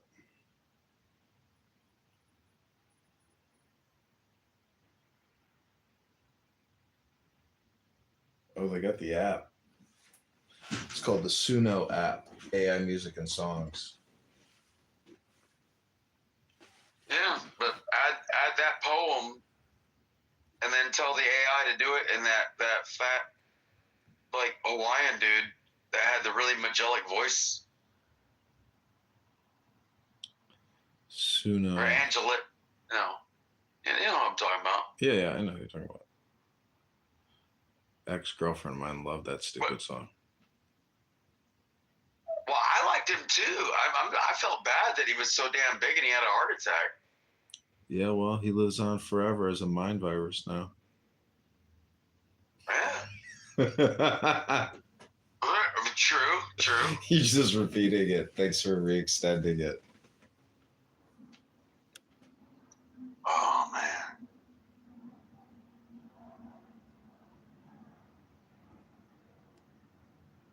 I am so close to going to bed. I can't believe that this fucking daylight savings time shit. I hate this crap. Well, I wish they would never do it. it's one of those things where it's like, because we're basically solar animals, you know, you just have to still get sunshine. It is what it is. Dude, but the thing is, the way that it happens, like, at 5 o'clock in the morning, I'm going to be going running now instead of 6 o'clock in the morning. Why? Because it's the same time for my body, because my circadian rhythm, I wake up at like 4:30 and my body says, hey, you need to go run.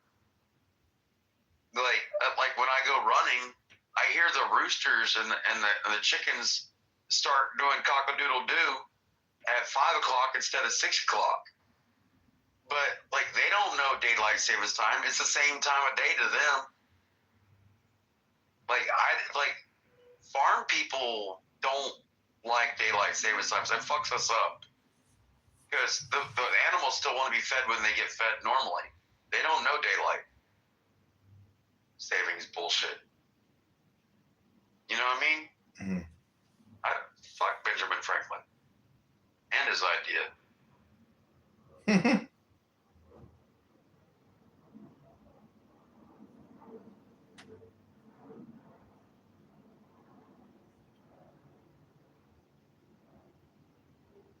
I'm not saying fuck Benjamin Franklin about all of his ideas. I'm just saying daylight savings time. I like a lot of his other ideas.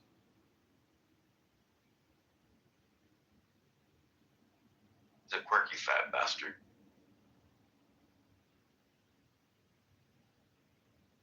So how many months until elections? March 17th, so about 4 months. Mm.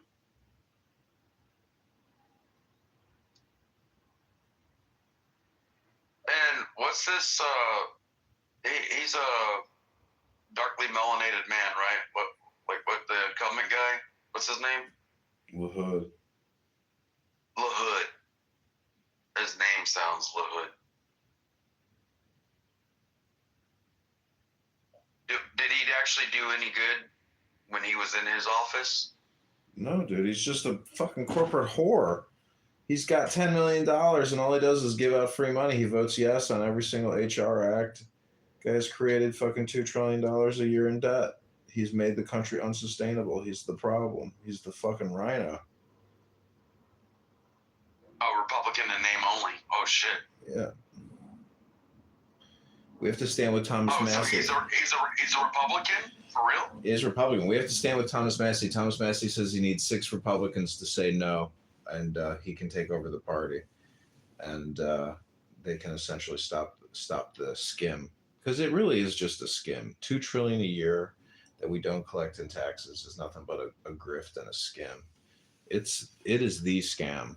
It is the biggest scam going in society. $2 trillion a year that gets created out of thin air. And who gets that 2 trillion? You know, that's the big scam. All these little scams are meaningless. Snap, everything, all that shit is nothing compared to the $2 trillion skim. It's debt that will never be repaid. This is end of civilization debt. They can lie all they want, but it's the biggest scam there's, going. I'd love to sit down and actually do a Steam Deck. Lord of the Lion's House of String Exalted. Isn't that amazing that it can create these songs? Well, that sounded Celtic almost. Yeah, that's synth. And then I took poetry from Crowley's Hymn to Apollo as the prompt. Yeah, tell it to sing it in a Gaelic Highland tone.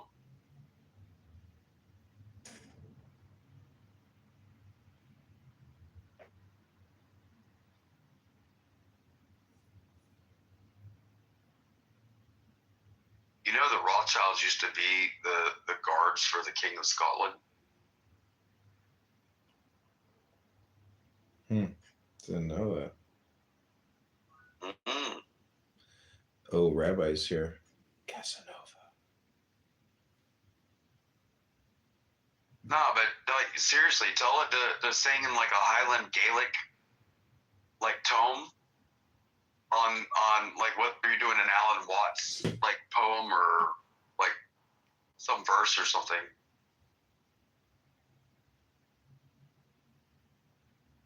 What's up, teacher?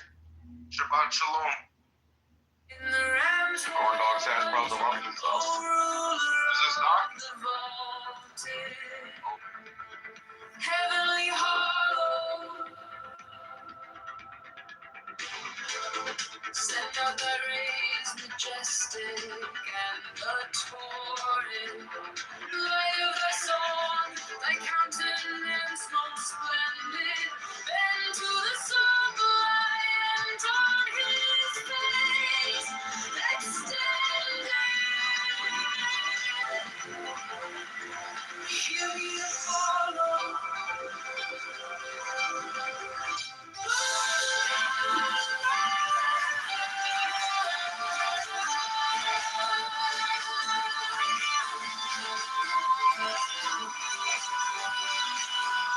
Let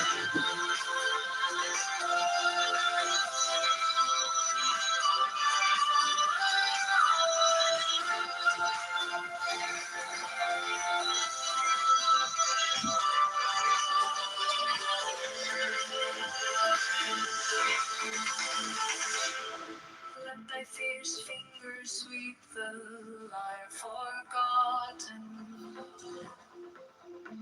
Recall the ancient glory of thy chanted music that thrilled the hearts of men and haunted life to adore thee. Cleanse the marketplaces misbegotten. Fire in my heart and music to my feet. Let my soul manifest thee.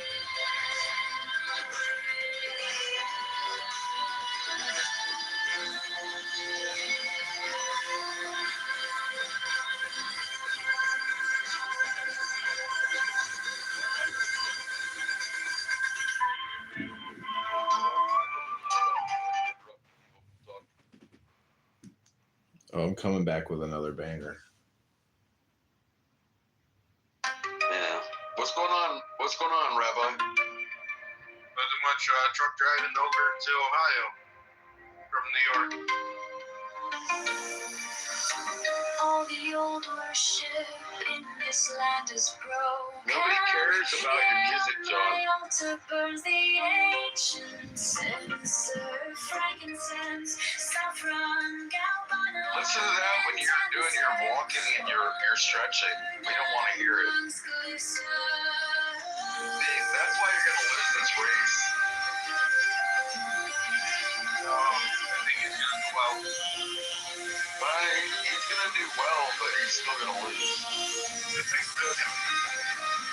Well, he doesn't listen to what people are trying to tell him. He wants to tell people what he wants them to hear. I mean, and for that, he'll make a great politician. I'm saying that power.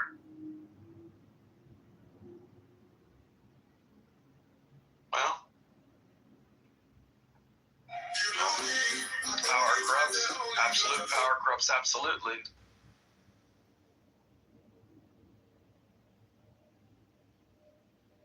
And that right, John? Mm-hmm. Mm-hmm.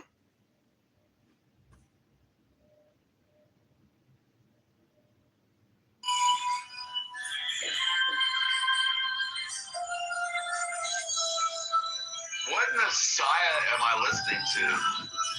You're listening to a YouTube short of the past 3 minutes. Yeah, it sounds like Saya. You know what's really funny is You know what's really funny is she was like grooming that little 12-year-old girl, and she was having sex with her as an underage child. so. I don't know what you just said, and I'm just not gonna, address anything you just said. And but what I realized is, you go out, I go out, you see me film these people Allegedly. performing music, and what's so funny is the Suno app is all copyright-free music, and basically, the future of all media is like pretty much self-created. Just with these prompts, there will be so many movies to watch in the future. It's just unbelievable the amount of choices people will have, because it's really unlimited choices at this point on what you want to consume, because you put the prompt in. My mom is like, do you have a TV that we can watch a movie? I'm like, nope. Because I just don't like consume media anymore. I basically just like create it. But because Doctor here has reminded me about Suno, I'm very excited about the future, because I realize like all these musicians can't even make money, and they're performing live. They can't make any money. They can't make ends meet. And the truth is, nobody needs them anymore, because Because of AI. AI is the ultimate creative killer in terms of like people who could create content or artwork. It's just they have to adapt and basically start using AI. If they don't use AI, they're going to just struggle against people that do, because AI lets you put out higher quality materials and content quicker and at scale. So that's the future. The future is now. There's something cool about it, but at the same time, it's taken away the beauty of something that can be made organically.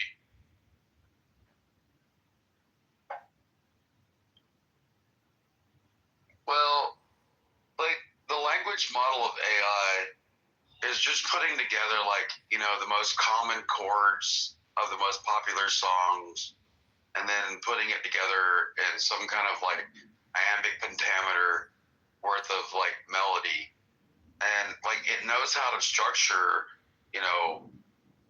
like intro, verse, chorus, verse 2, bridge, chorus, outro.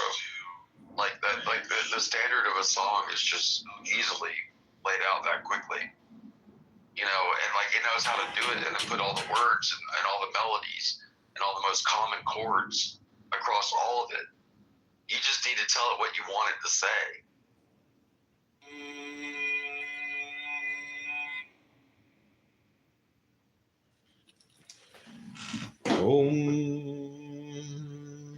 Yeah, the powerful word of the universe. Om is the sound of all sounds, the sound of the universe. Om. There are 4 parts to the sound Om. Om. Pretty please. The 4th part is silence. Because you're perfect.